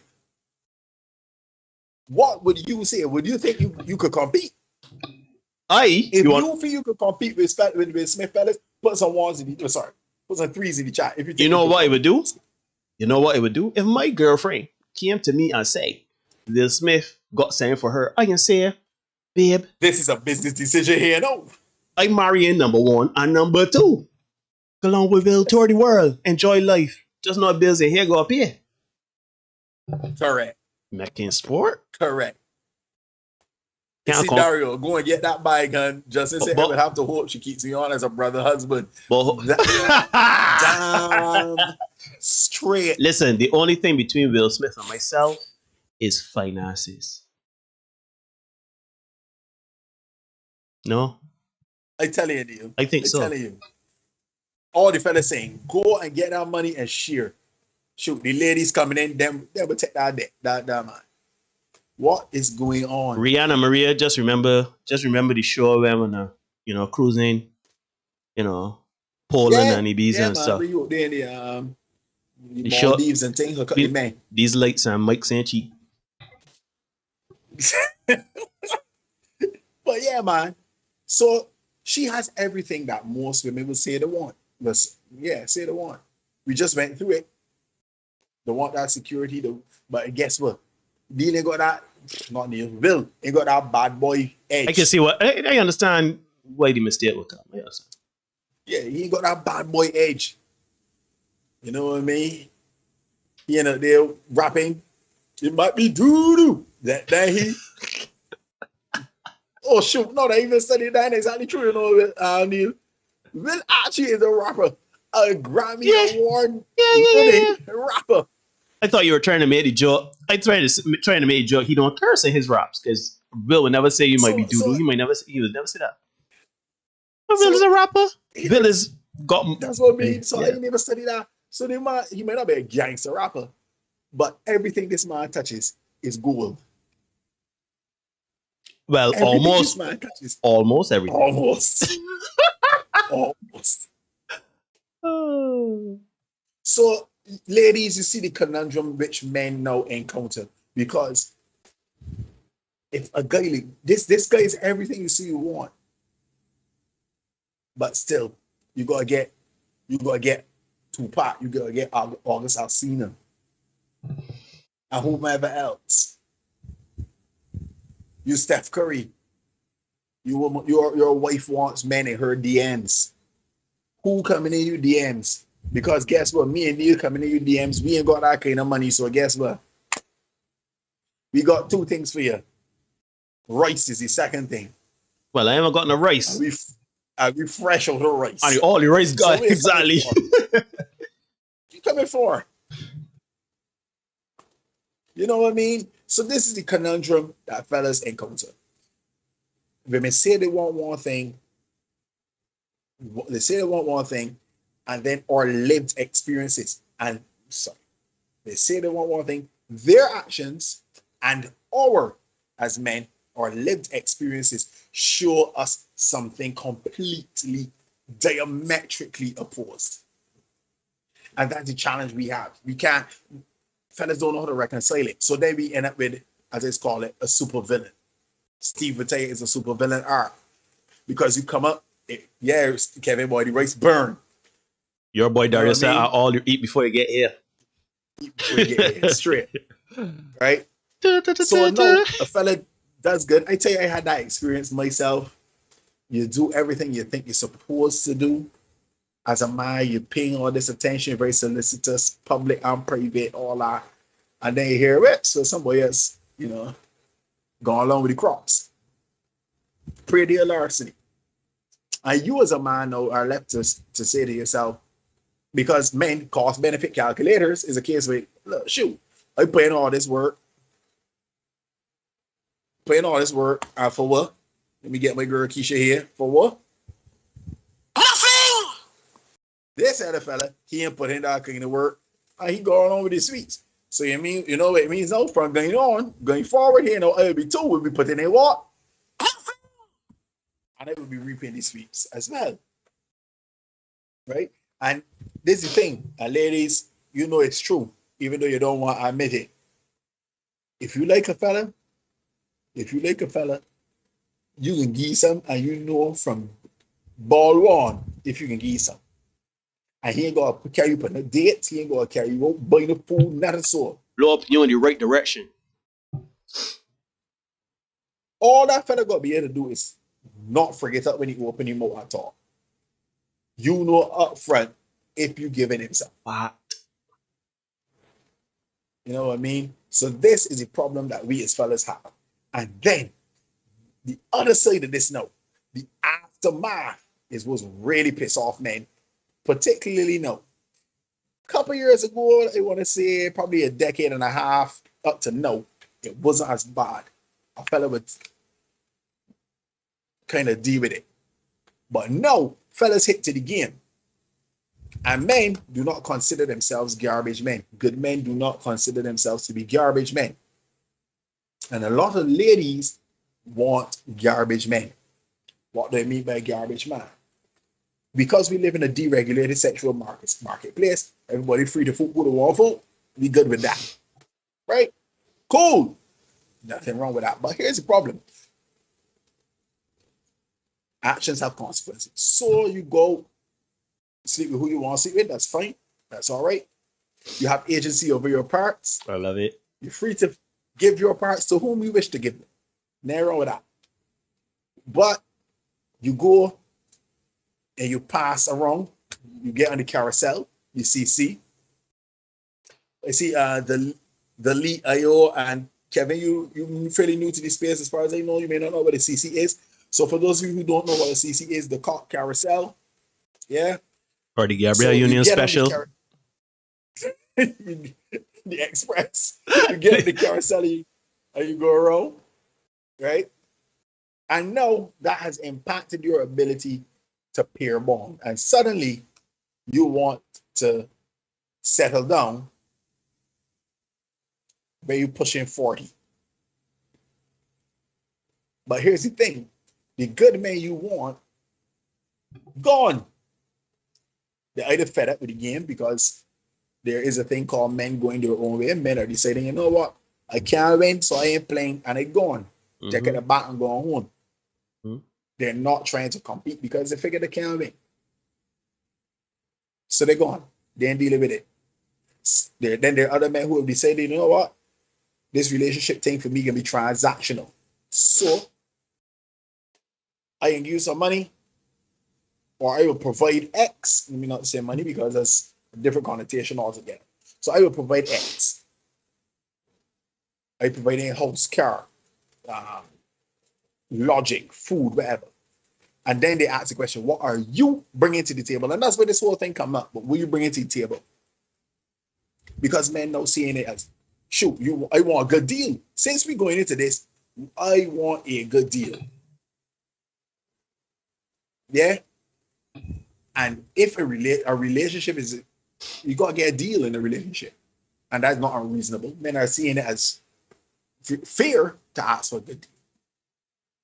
So that's where we are now. Men going 50-50.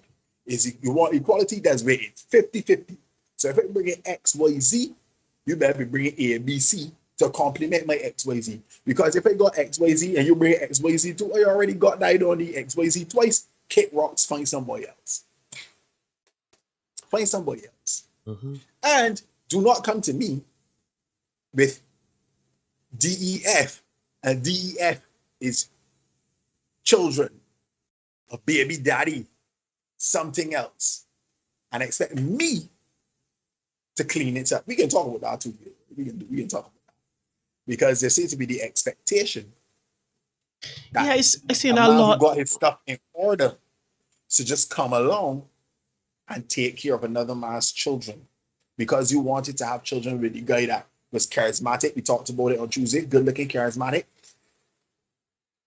good qualities for reproduction, but not necessarily good qualities for fatherhood. And you had children with those men. The men don't really look at you. They going on doing whatever. I know you want a man who got the dad bod and ain't necessarily as physically attractive or appealing to you. You want that man to turn around now and take care of the other man's children. Guess what? You can't shame men into that now. The man hit to the game. So if that's what you bring in, the man say, what you bring to the table? Yeah, when asked, go ahead. when asked what you bring to the table, do not say I am the table. Yeah, we got to understand how school keeping. This is really about discernment in dating and understanding that you cannot just be out here picking based on physical characteristics alone, based on financial aspects alone, based on street cred. There are many things that go into picking a partner, right? And what you have to understand, and again, I said this in a different, I said this to somebody else before, but what we have to understand, I said it Tuesday actually in this space, that you gotta know who you are, where you both. You gotta know where you are now, and you gotta know where you're trying to get to realistically. Be honest with yourself. You are not a 10. You are not a bad B. You're not a diva. You're not a queen. Sorry to tell you, but if you have to announce that you are all of these things, chances are you're not. Right? It's all about how you move and how you treat other people, how you move in your discernment, in your judgment, in your behavior, right? Shoot.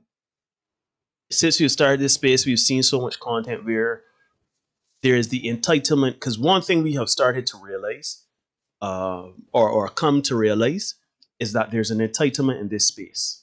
There's an entitlement, and it's particularly coming from women. Women are entitled to believe that they can have what they want, when they want, how they want. And they are free to change their mind and choose something else if what they have does not suffice. Yeah? Which is fine. You are free to do and choose whatever. But all we are saying is that, as my man Mark Moore says, if you play country games, expect country praises. You understand? If you go with a Pookie, you realize Pookie ain't good father material, and you already picked 2 children free. Oh dear. But no, Derek, because there's an entitlement here. We saw a video recently where a woman, she has 5 children, and a guy went to return her ID. She dropped her ID somewhere. He was returning it to her and then using it as an opportunity to shoot a shot. And the woman started to grill the man, like what he's do, started to say, oh, your little job and this and that, next and third. He said he was trying to get business off the ground. She was like, what's our business and this and that, next, what car you drive, where you stay, was your house situation, like, etc. And then she asked him about children. He was like, yeah, I got a child. He said, nah, that ain't gonna work for me. And he said, oh, you don't date men with children? He said, nah, I already got my own stuff going on. I ain't trying to bring you on a dependent on. So he was like, so do you have children? She said, yeah, I got 5. She has 5 children, but turn out her knows that a man with 1. We have to understand, and this is what I want men and women to understand. Gone are the days where that entitlement flying about, and where you feel as though you are empowered to emotionally manipulate, or I don't want to say manipulate, but emotionally negotiate your terms and conditions when it comes to men and people around you. Because we got to understand that as much as you want what you want, but you have to ask yourself, are you deserving of it? I want Eva Mendes. Am I deserving of Eva Mendes? No. I ain't got no money. Not nowhere near Ryan Gosling. You understand? Shoot, by the metrics that Derek spoke of earlier, Ryan Gosling is one of the best looking men in Hollywood. Man is exactly 6'1". I think he's like 180 something pounds. You know, he's famous. So the point I'm trying to make here is that was this if you had the driver of ZR 124. Oh Lord. Oh no, not 124. Kevin, I will not have you disrespect him. This is a safe space for Van men. All right? I will not have you disrespect him, Van men. This is a safe space for Van men. Van men are people too. Van men matter as well. Okay? Transport engineer. B13. But listen, in all seriousness, right? Gone are the days where, you know, yes, it is fine to have your expectations, your desires, and your wants, but do you match that? Do you want a man that is 6'2"? Shoot, let me know if you're going to characteristics that can be changed. You want a man that is slim, trim, always in the gym. You want a man to take care of himself. You want a man to, you know, provide financially. You want a man to understand what it means to be a man. You want a man to, you know, provide, but you don't want nurture. You don't want to get in the gym. You don't want to, you know, take care of certain things as a woman because you are now in a society and a space where you feel as though women could do everything that a man can do. Again, we are not the same. Men and women are not the same. I don't understand why we gotta say that. And when I say that, I don't mean from the standpoint of opportunity of work, employment, earning potential. I'm talking about in terms of how we navigate this world. There are different rules for men and women, unwritten rules for men and women. But we have to understand that if you choose poorly, if you come with high expectations, if you always want a man to do this and that and have the next and the third, if you want to wait till late in your life to have standards because you've chosen poorly before your life, the world, what are you blaming the world for? What are you blaming all men for? What are you blaming me and Derek for? You understand? Like, there was a video last week we watched. A woman say that all men are no good. Men are not good people.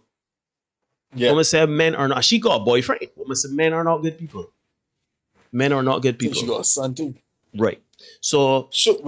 We had a man come here and tell him Men are dangerous. Oh, yes, yes, He's yes, a yes. man. Yep, and he said if he were a woman, he would have a dildo and a girlfriend. I remember vividly.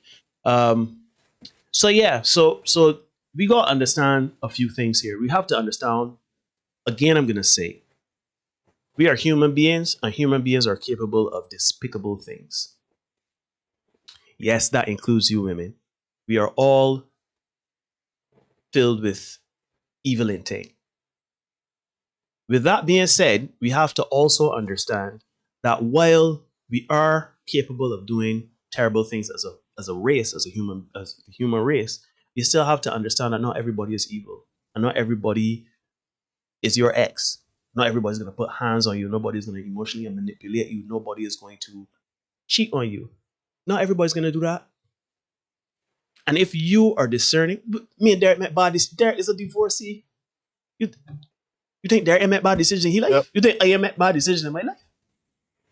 The difference is that now we've come to a level of discerning, and I am sure Derek is not here blaming anyone for the reason why he is divorced.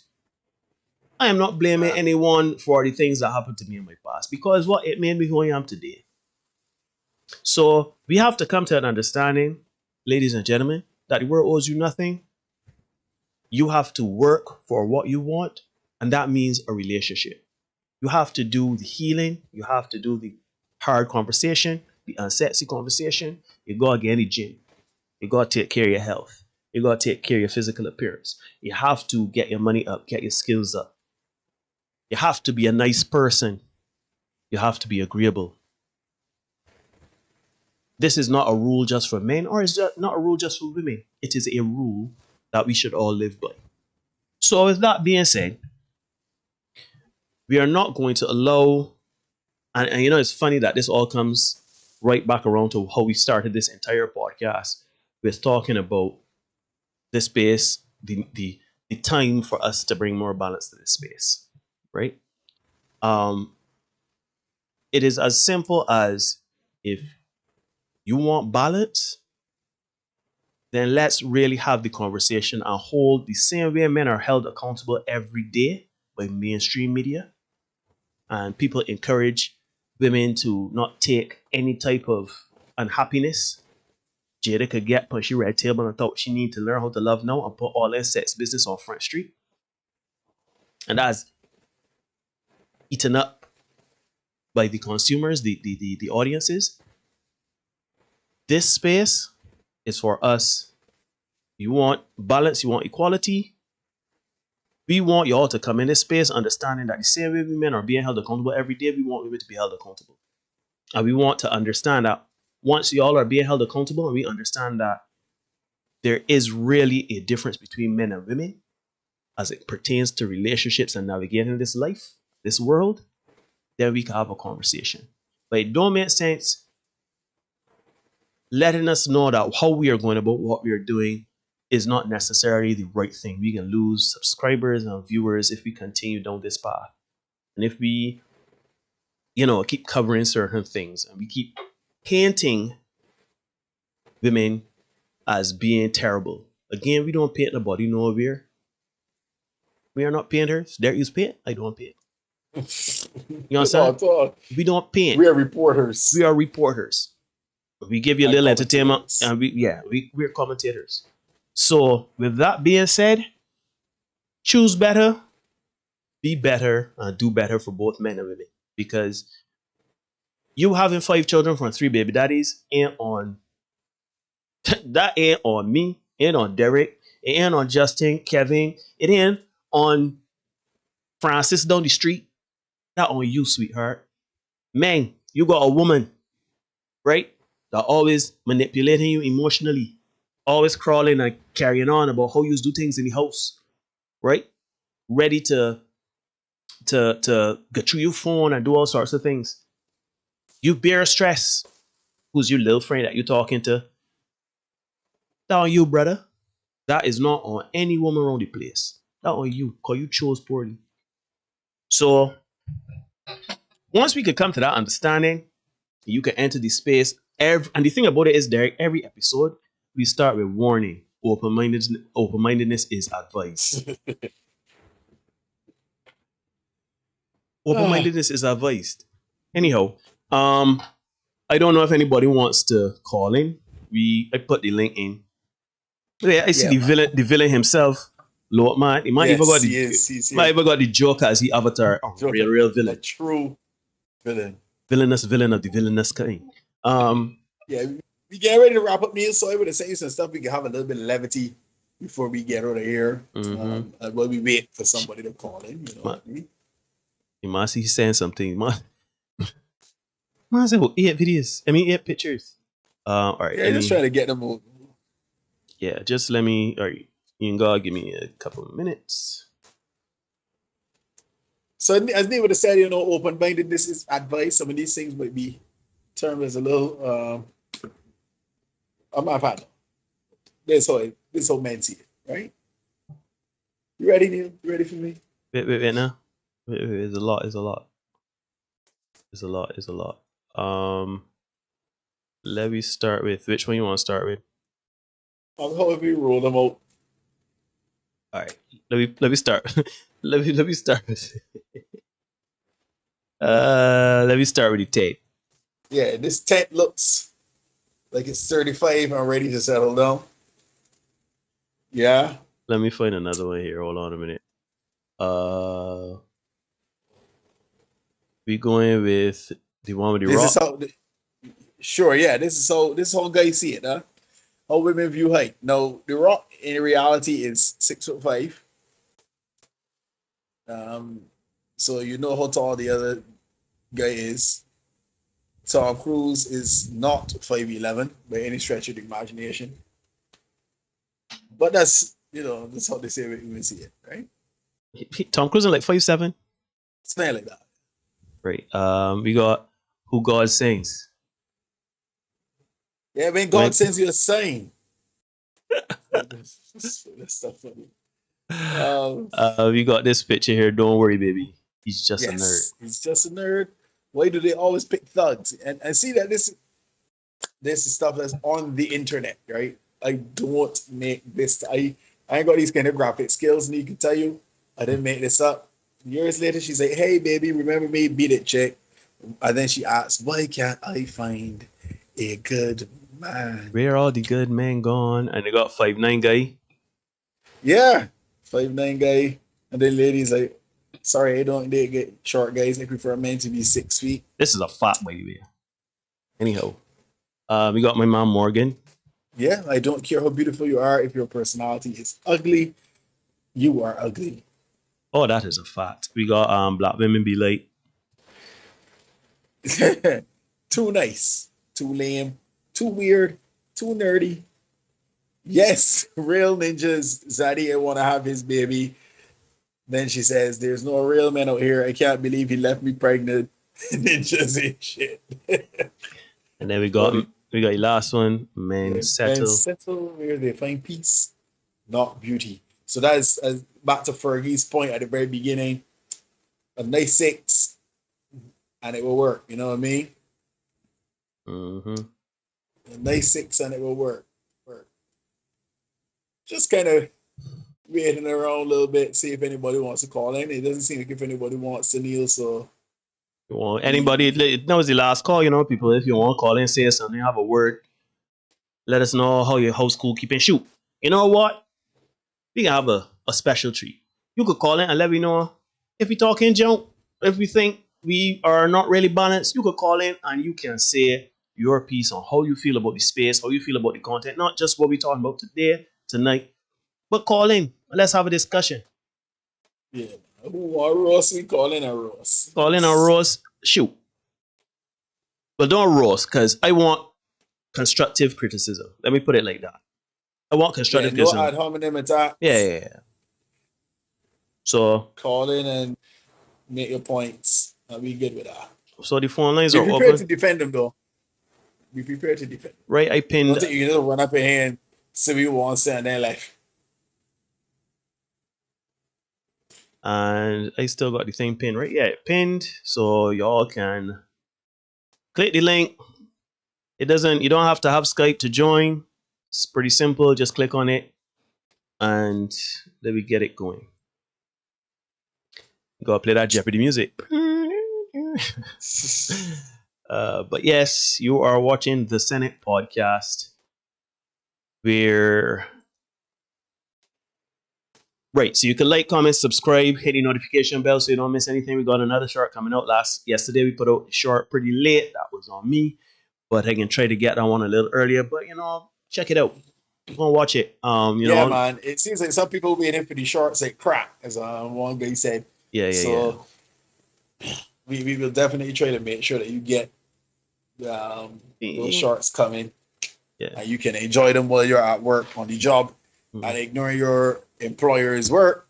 You can watch us and have a laugh and share it with your friends and stuff like that.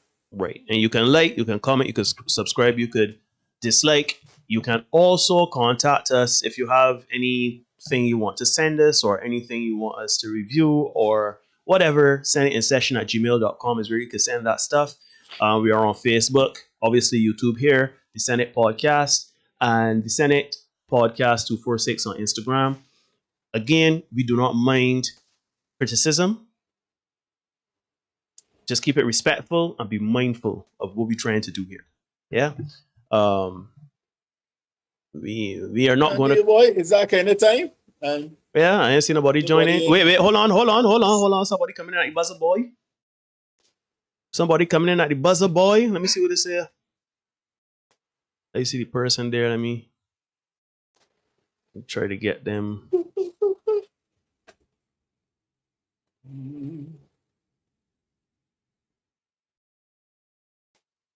That's fine.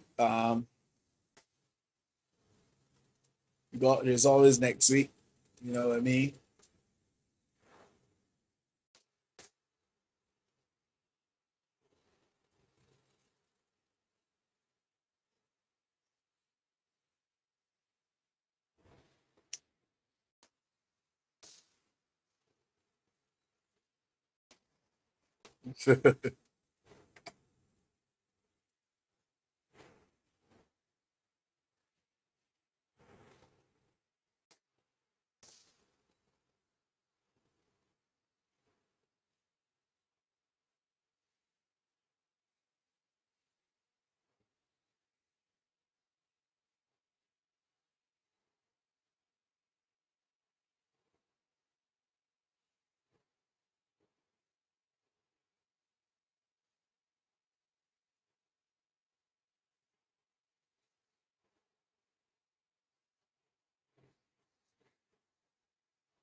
Well, that's funny. Sorry about that. Yeah, as I was saying, I am glad that people are liking the space, and I don't care. A matter of fact, I'm glad people just come into the space. I'm grateful that people are just watching, whether it be from the shadows or if y'all are publicly making it known. But I am grateful that people are watching, whether you like our content or you don't like our comment. I appreciate that people are talking amongst themselves, not necessarily coming into this forum. So I appreciate it. Tanya Blair, see, another person just come out. Thanks for joining, Tanya, but she pop up, just out of the blue. But we appreciate, we want this community to grow because people are saying one of the things they would like us to do is have more diversion commentary on here. People bring on people that have different opinions than we do or different thought processes. We have invited those people. We constantly invite those people, but they don't come. Shoot, we even have the facility where you could call in. You understand? And people are not coming. We are not men that can curse you and carry you on. We are not that. If you come in and say, look, Tom, I'm talking junk, that's fine. Why are we talking junk? You understand what I'm saying? If you think that we need to be more balanced, how are we not being balanced? How are we being how are we defend your point? You understand? And be ready to have a debate about it. I don't know about Derek, but I personally am not set in stone in my ways and in my thinking. I'm seeing it how I am seeing it. If y'all can bring evidentiary proof to the contrary of what we've been putting on here, that's fine. That's all right. Because we never claim to be right. Another cheese on bread, 2 people calling in, another guest user. I'm not sure what is going on. I hope that person can get in quickly before we wrap up. But yes. So my point is that We are not ogres. We ain't gonna put your business on Front Street. We ain't gonna curse you out. We ain't gonna have a ding dong thing. And if you come in and you're being politeful, but bring in your commentary, whether you agree or not, I ain't just kick you out because you don't agree with me. We are not gonna do that. We can talk it out. You understand? Which is what we need to have the discussion. Yeah. We need to have the discussion. Wait, hold on a second, Derek. I have somebody on the line. They are here, but let me mute myself for a minute as I sort them out. Cool. So yeah, guys, like, share, comment, subscribe. We are 152 subscribers. Celebrations. Woo, woo, woo. And we looking to push this even further. As Neil said, we want to have those discussions because that's the only way we can kind of get things back to normal and back to a space where we can communicate and kind of work out things and get them to where they're supposed to be. They can't happen if we don't have the honest conversation. If we can't, we gotta have truth. And I think that's what's lacking, the truth. I shared this story with you all from earlier today, yesterday, when I asked why the woman left your man. Because the normal perception is that men will just walk away and leave relationships. That's not necessarily true, right? So we're trying to kind of dispel some of the myths around men and how men operate and bring things to a point where we get some truth and some honesty, right?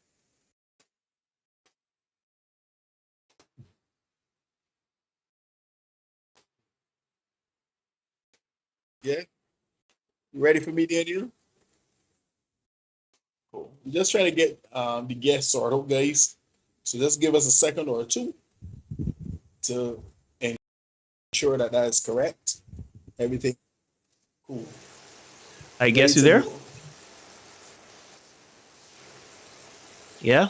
All right. Just introduce yourself. Thank you for calling in. What's going on?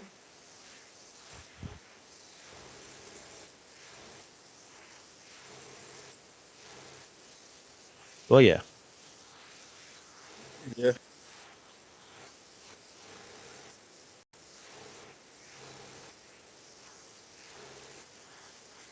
Mm.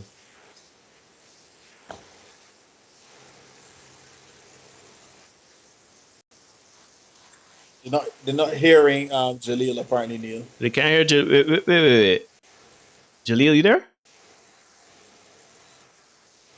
And they can't hear Jaleel. Why can't they hear? Rihanna is saying they can't hear him. Whoa.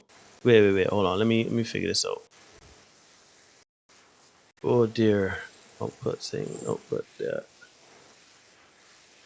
But Jaleel just said something quickly there. But yeah, we got Jaleel? But I don't understand what's going on here. I can hear you, but they can't hear you, which is strange because I see against a level bouncing here. All right, hold on a minute, ladies and gentlemen, while we get this sorted out. Audio only. Okay. Let's go now. Jaleel, you there? Can y'all hear him now? Just anybody. Just if you can hear him, put ones in chat. Just anything. We know how school keeping. Yeah, just.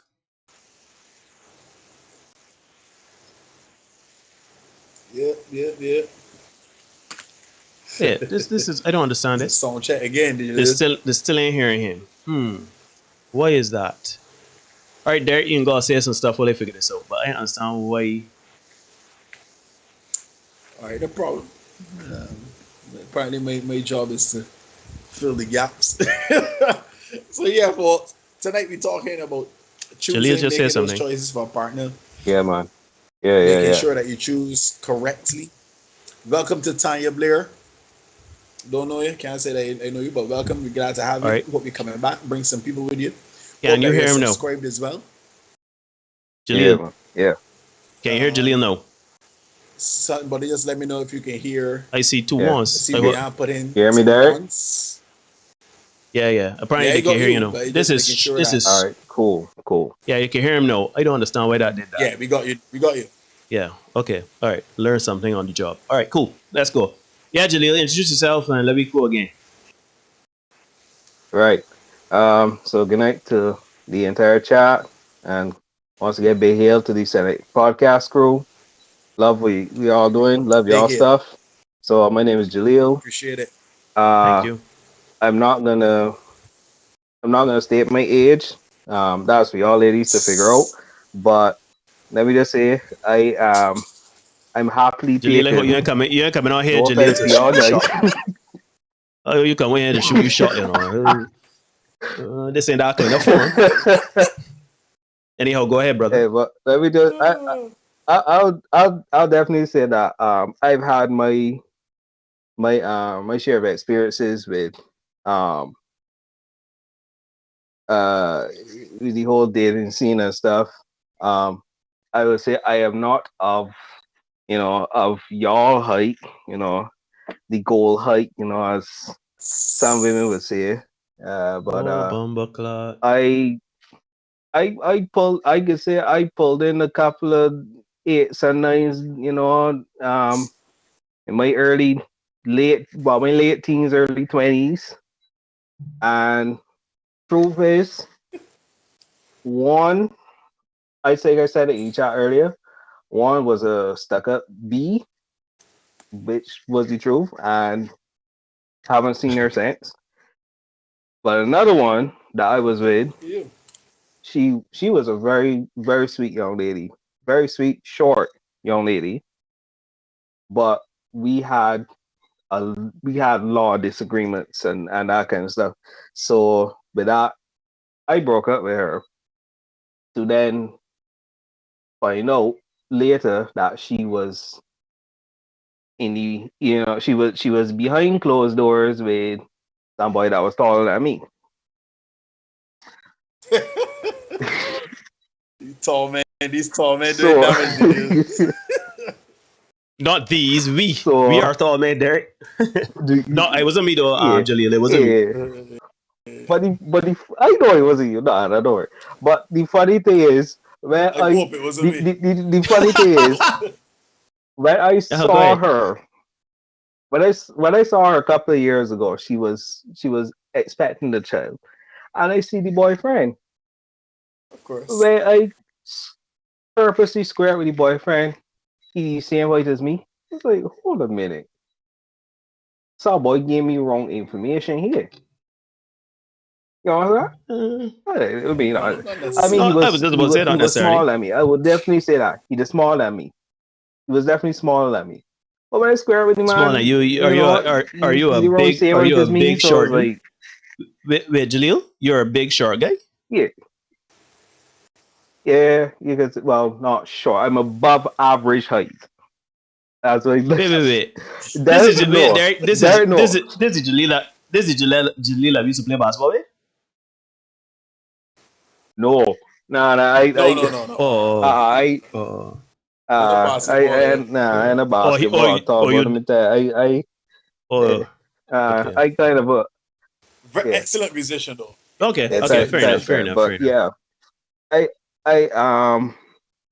like I said earlier, right now currently I'm taken. I'm very happy about it. She ain't no problems at all. That's the truth. We have very good conversations. The vibe is good. The chemistry is there. And I will say to the chat, and then for everyone else who watches this video, for y'all guys, listen, they all ain't lost. All hope ain't lost. It's not the end all be all. There's still somebody for you. Just keep looking, stay confident. As Derek said, if you gotta make certain changes, go ahead and do that. Whether financially, physically, emotionally, whatever the case is. Do what you gotta do to get your bag, secure your bag, and secure her bag as well. You know what I'm saying? Okay, but Jaleel, let me ask you a question here. Now the topic tonight is dating this dating discernment, right? And Mhm. obviously, you spoke a bit about some of the women you would have chosen and everything like that. Can you speak to the importance of choosing right and choosing wrong, like making the right decision and looking past the physical? Yes, the physical is to get in the door. That's to get the conversation started, right? Because the person has to appeal to you, regardless of what you like. But speak to the importance of things like not only finances and education, but the way they carry themselves, the way they nurture, or in the case of women, the way they protect and take care of certain things in their own way. Speak about the importance of being discerning in the dating market. Oh yes, that. Mm, that is one that what you mentioned, those particular situations that I find some men, and in this case too many men, tend to stray away from at some point in time, because I've had that problem before. And Mm-hmm. as I say, as you get wiser and you get a little more mature, you start to really pick up reality of certain things. Uh, for sorry about that. In terms of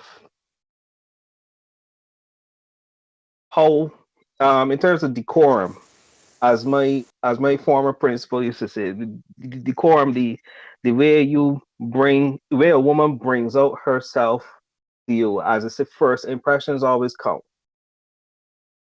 If I if I see that she is a little bit of a loud mouth, a little bit rowdy, could be somewhat a foul mouth every now and then. Sometimes that kind of thing, it don't really sit too well. It don't sit too well with me, because then I could see Mm-hmm. in the future where, if I say, as Derek had mentioned, if I gonna ask her, honey, you can make me a sandwich, and she's like, what do you bleed? Blah, blah, blah. You You know, ain't got you know, you so got so I cook. made it here. Nah, yeah, I ain't about that. I prefer a woman, if I ask you the same question and she says, sure, no problem, honey. You want Sprite with it? You want some Marby? You want beer with it? Cool, cool with that. Um, sorry, man, bring up something else that you said in your question. Right. There was something else I said in terms You were of. just talking about the importance of being able to discern. But from what you described, you have certain criteria up front that you recognize, as you mentioned, if you're loud, if you're foul mouthed. Um, and those are, believe it or not, for most men, those are two very key indicators of what you're Correct. going to get, right? Um, so, believe it or not, that is more masculine behavior, if you want to call it that. And I know women today are a bit more aggressive, so they curse a bit more, they're a little louder, and that's supposed to be acceptable. But hear it from this guy, these men already look for that. Men already like that. So I don't know if you can Some speak some to do. Some some do. do. Some don't mind it. I I find wouldn't say. another I thing wouldn't too. say. I wouldn't say. Hold on a minute. I would not say that men look for those traits. I would say a man would not have a. Some men will say, "All right, fine. All right, cool. If that's how she is, cool. I got a thug with me. I got. She could be down like one of the men. Which I don't know why you want somebody and why you want your woman to be down Right. like one of the She men. a baddie. Mm, I want bodies. But go ahead, Julia. You were making a point. Sorry.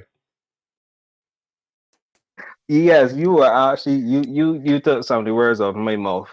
You are actually right about that. Some men would see those things and say, well, hey, it is what it is. Just go along with it and just let nature take its course. But sometimes it, Yeah, it, but it I think you need to recognize, because we're talking about men now.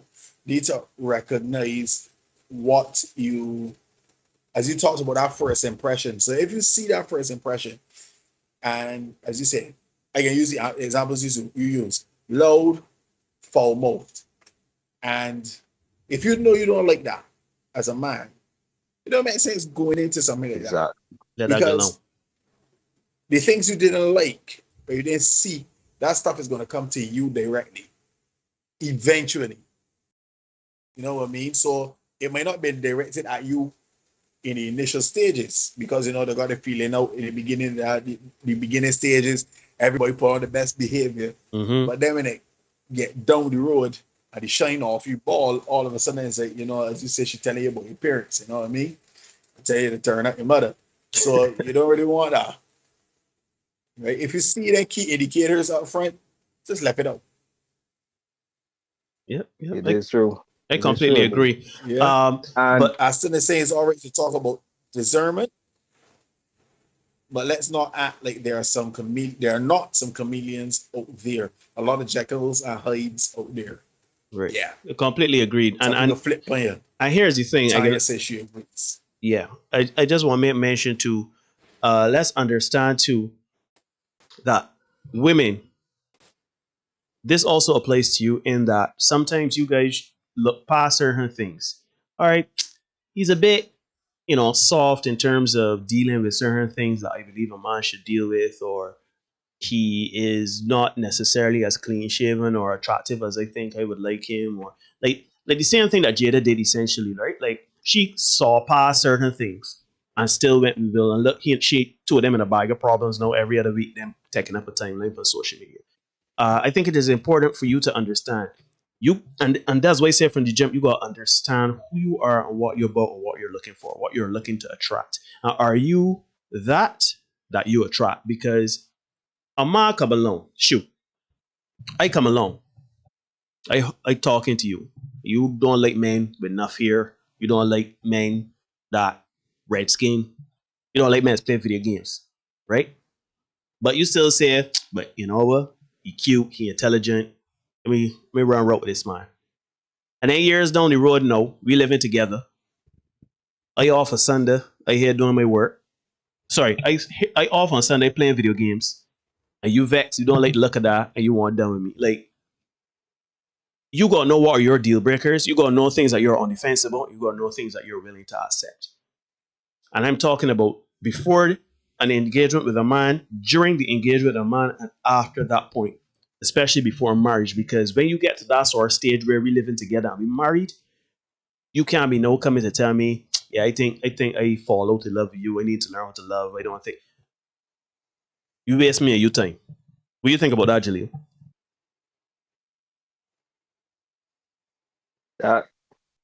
That makes a lot of sense indeed. That makes quite a lot of sense because for a girl to see me, I mean, as you said, for a girl to see me relaxing on a Sunday after I work hard the whole week, I just want to relax for one day. One day. How hard is it for me to get one day to relax? And you got a big problem. You want to fight about it? Nope, it don't work with me. Ain't gonna work with me. Sit your backside down, straight up. Yeah, and it's just important. Well, go ahead, Derek. No, carry on. Right. I think I didn't realize you were saying something else. Go ahead. Right. Neil, I just play games. This is from Aston. That is my hobby. Certain people was dealing with me very good. Then one day reason, my parts just dry out when you play video games. Guess what? Better buy that KOI. I don't give a triple F.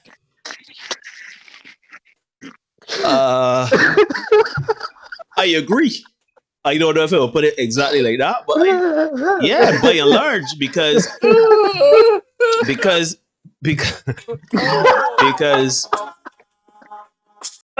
Ashton keep. I know it was coming. Ashton keeping it in treaty here tonight. Right. So, yeah, man. Yeah. So to me, it is important. It is important before engaging someone, you know you both and who you both, and then when you go on a couple of dates, you know who they are and where you both. That's important, men and women, because when you come into me years later and the way I chew my food is now a problem. We together for 4 or 5 years, and now how I chew my food is a. Just so you want done with me, don't make up things. You understand?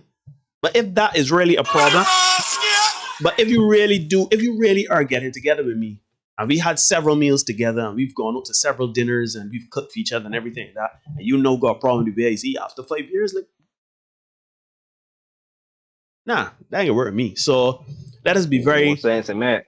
What sense it meant in the first place? It don't make no sense. So you gotta know where you both. Rihanna is saying, I don't see the big deal with video games. Everyone needs a vice and a hobby. He is home, not out there cheating. Oh, bumbleclat.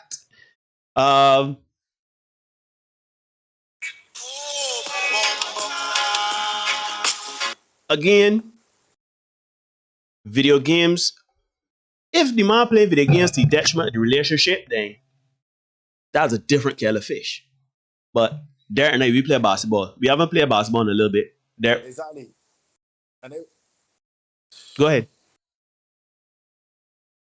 yeah, as you said, you wouldn't choose somebody that is going to put your relationship, at least I hope not, put the relationship on the back burner to play video games. You know what I mean? Unless, of course, that person playing on that level when they're making money from it. Because, shoot, if they're making money, yeah, let me make that bike, you know what I mean? But that's another story for another time. Mm-hmm. So if you're with somebody that is going to, put you on the back burner for the video games, it's a different story. Different kettle of fish. So, but Amanda just breeze in and enjoying the little downtime. They might enjoy Nothing wrong with that. Because here's the thing: when women go out with their girls, or they go on their spa days, or they decide to watch and catch up with How to Get Away with Grey's Anatomy season 515. I don't know what it's called, them shows. But when you watching them shows and the boy can't interrupt your stories, it's all fine and good. I don't like those sort of movies. I don't like those sort of TV shows. But I have had women that thoroughly enjoy them. Watch them, go ahead. But don't include me, because I don't really care about that. So, that work with me. So yeah. Anyhow, Jaleel, anything else you want to say? Because we've been here now. I feel like Google can start charging me, taking up so much bandwidth. But just anything else you want to say regarding anything? Anything?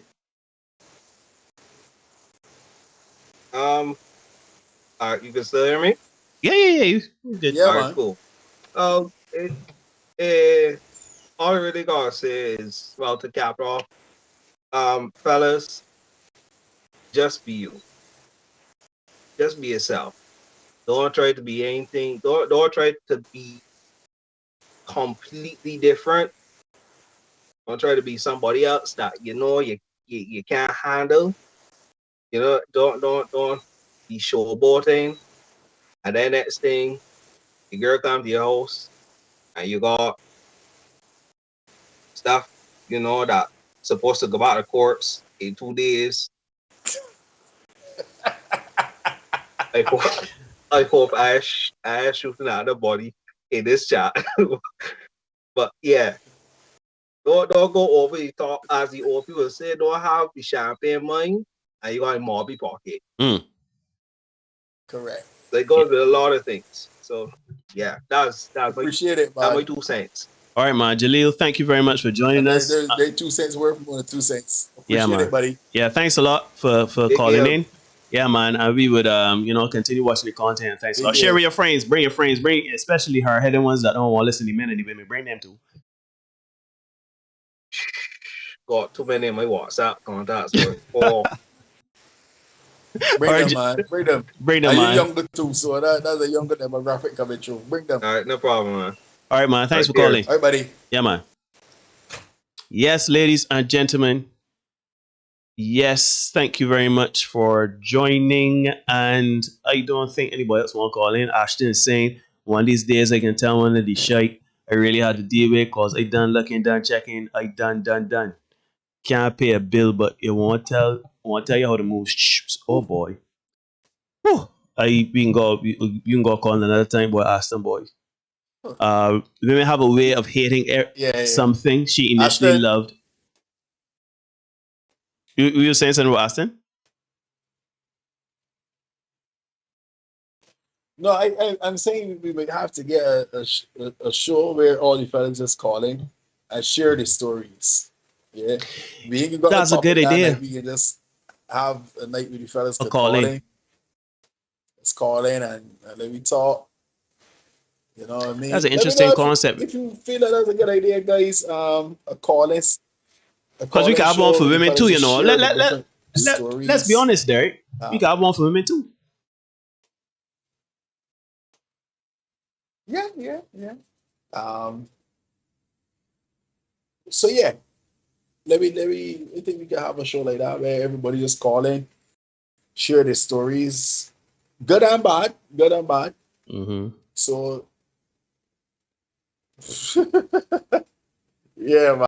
In that room when I drink a rum and I call it. But it's important to have the discussions for people to see and hear what men go through. Because the odd thing about this space, right, Neil? Um, Aston and I used to play dominoes on campus together, right? Mm-hmm. Aston and I were partners. So anytime is dominoes playing, is me and Aston. Mm-hmm. Grenade in the bunker, right? That's my partner. Uh-huh. We left campus, yeah. We left campus, and Aston and I haven't heard or seen each other in a long time. We started this space. Suddenly, no, Aston and I have reconnected. We talk more. Nicholas McGeary. Good stuff. I haven't heard Nicholas Good in stuff. ages. I would see him at an event doing some work and stuff like that. Very good photographer. Big up Nicholas McGeary photo. You saw him in there earlier today. Yes. Earlier tonight in the chat. Yep. Mm-hmm. And Nicholas and I, we see each other in passing. We shot one of the year we're going on. Cool. Nicholas and I, we touch base. Since we started this space nearly every day. Same thing with Hugh. Same thing with Jimmy. Jimmy sang in my choir for a little bit. Again, very good, very talented musician, very good singer as well. Jimmy and I, we touch base every day. So it's bringing the fellas together. We're sharing more. Stephen Wu, he and I, we talk every day. We share every day. And you're finding out that men need to get this stuff out. Men need to be able to talk through these situations. So ladies, when you ask for balance, and we appreciate your request for some balance, but understand that right now this is the balance. This is the balance. We are the counterweight, right? This is the men now saying, yeah, all the stuff that you are being fed is not true. Yeah, we put up a graphic last week about men and suicides and how many men dying prematurely and that kind of thing.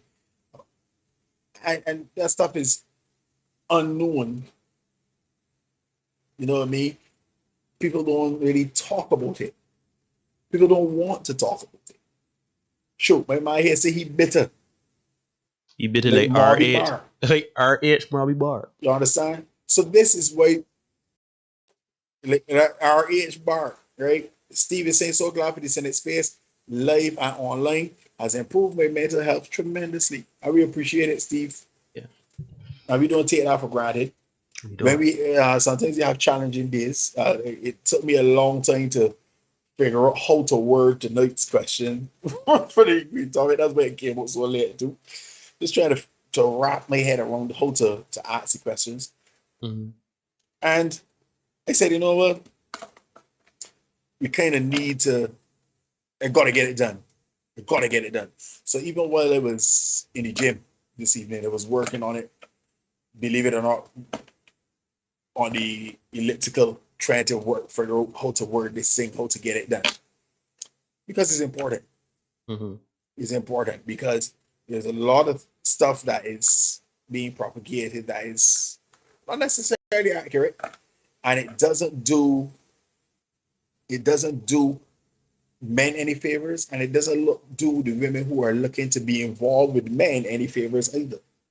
So I am glad to see people like Jennifer, I see Rianne, Natalia Poptin, Dion, Claire, even the newcomers, Tanya, Leo, Tanya from time to time, Charmaine, who calling you out and got your business on Front Street, Neil, Cataract, take over. You know, yeah, and now I see Kevin too, and then also, and this name that I can't get pronounced, the Ayo. Please, if you're still there, the Ayo, give me a phonetic breakdown of that so I don't keep messing it up on the people YouTube. But we are happy to have the discussion. We want to have the discourse. We want to have the interaction so that people can get some clarity, so we can get some truth and some accountability. She said Lee, aka Lee, gotcha. Yeah. Yeah, man, I'm bringing friends. I'm bringing it for sure. So yeah, man. Just wanted to get out there. We are here for it. Neil and I are here for it. And for the first time ever, I am going to tell you all now what we're going to discuss next week, because I suspect it's going to be controversial. And people are going to say, what did Ross get?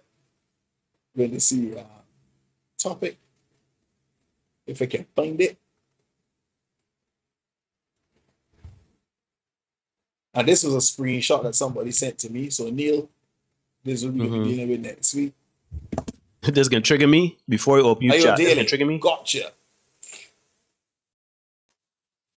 It's going to trigger the women. Yes, it will.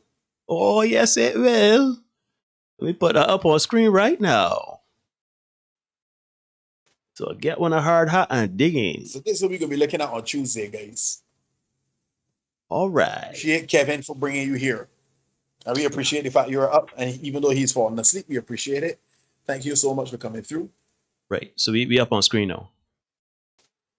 Justin is saying sometimes you need to, the topic for next week, make black women soft-spoken, peaceful, and feminine again. We're going to talk about that. Do women need to be soft-spoken, peaceful, and feminine? Does it work for them? Does it not? We're going to have that conversation. As a matter of fact, I think into this, Rihanna, see Rihanna face already? I think we can just leave that there. See Rihanna face already? I think with it, and we can talk about it. And we can open phone lines early, Neil. Oh, yeah. So bring your friends, ladies. If you think that's comment that, bring your friends, because we are here for it. We want to have that conversation. Hold on, Jaleel, we're not firing shots. Justin is saying sometimes you need to see these things happening to other people. We having a conversation. Yeah, sometimes you need to see these things happening to other people and that you aren't crazy. And that is the thing. A lot of times men go through it. We go through it on alone because we're told to man up. So we go through it alone, not realizing that we all in the same storm. And not only in the same storm, a lot of times we in the same boat. We just in different sections of the boat and don't even realize. Right? Yep. And I see the fellas got a lot of hurt going on in the chat as well. But we here for it. We here for it. We can talk things, man. We can talk things. Next week we can talk about that topic for sure. And if we can post it, who want to come and talk, we can talk. Yeah. And we can open the phone lines. If you want to talk, you can talk. Podcast. We are at 154 subscribers. Thank you so much for the 2 people who have subscribed. We really do appreciate it. Look out for Senate Short tomorrow. Sometime tomorrow. I don't know, Neil, if you can get it for morning or evening or night, but we can have a Senate Short for you tomorrow. Yeah, try my best for morning. On Monday, Wednesday, or Friday. That's your T20, T20 one-day cricket. You can watch it at lunch with your co-workers or whatever. That's the golden trace for around 11 o'clock. If you don't get it by 11, don't message me harassing me. Don't message me harassing him. He's trying to finish it so that you can get it. Bad money, Laura. That is bad money. You know, I just had to go back and look at it, you know. See the dog until she mentioned it. So, yeah, Laura did not see the dog until she mentioned it. So, yeah, Laura, it might be. I'm definitely using that graphic next week. So, yeah, we can talk about it. We can talk about it. Do women need to be soft, peaceful, and feminine? You know, we can talk about it. We're here for that. So we can do that next week. Come true. Let me talk about it, guys. Bring your friends. Bring your friends. Remember, we don't make up the rules. We just make sure you know what they are. Yeah? You can ignore reality all you want, but you cannot ignore the consequences of ignoring reality, right? So be the best version of you for you, and we will see you guys next Tuesday. Look out for the shark tomorrow. Peace.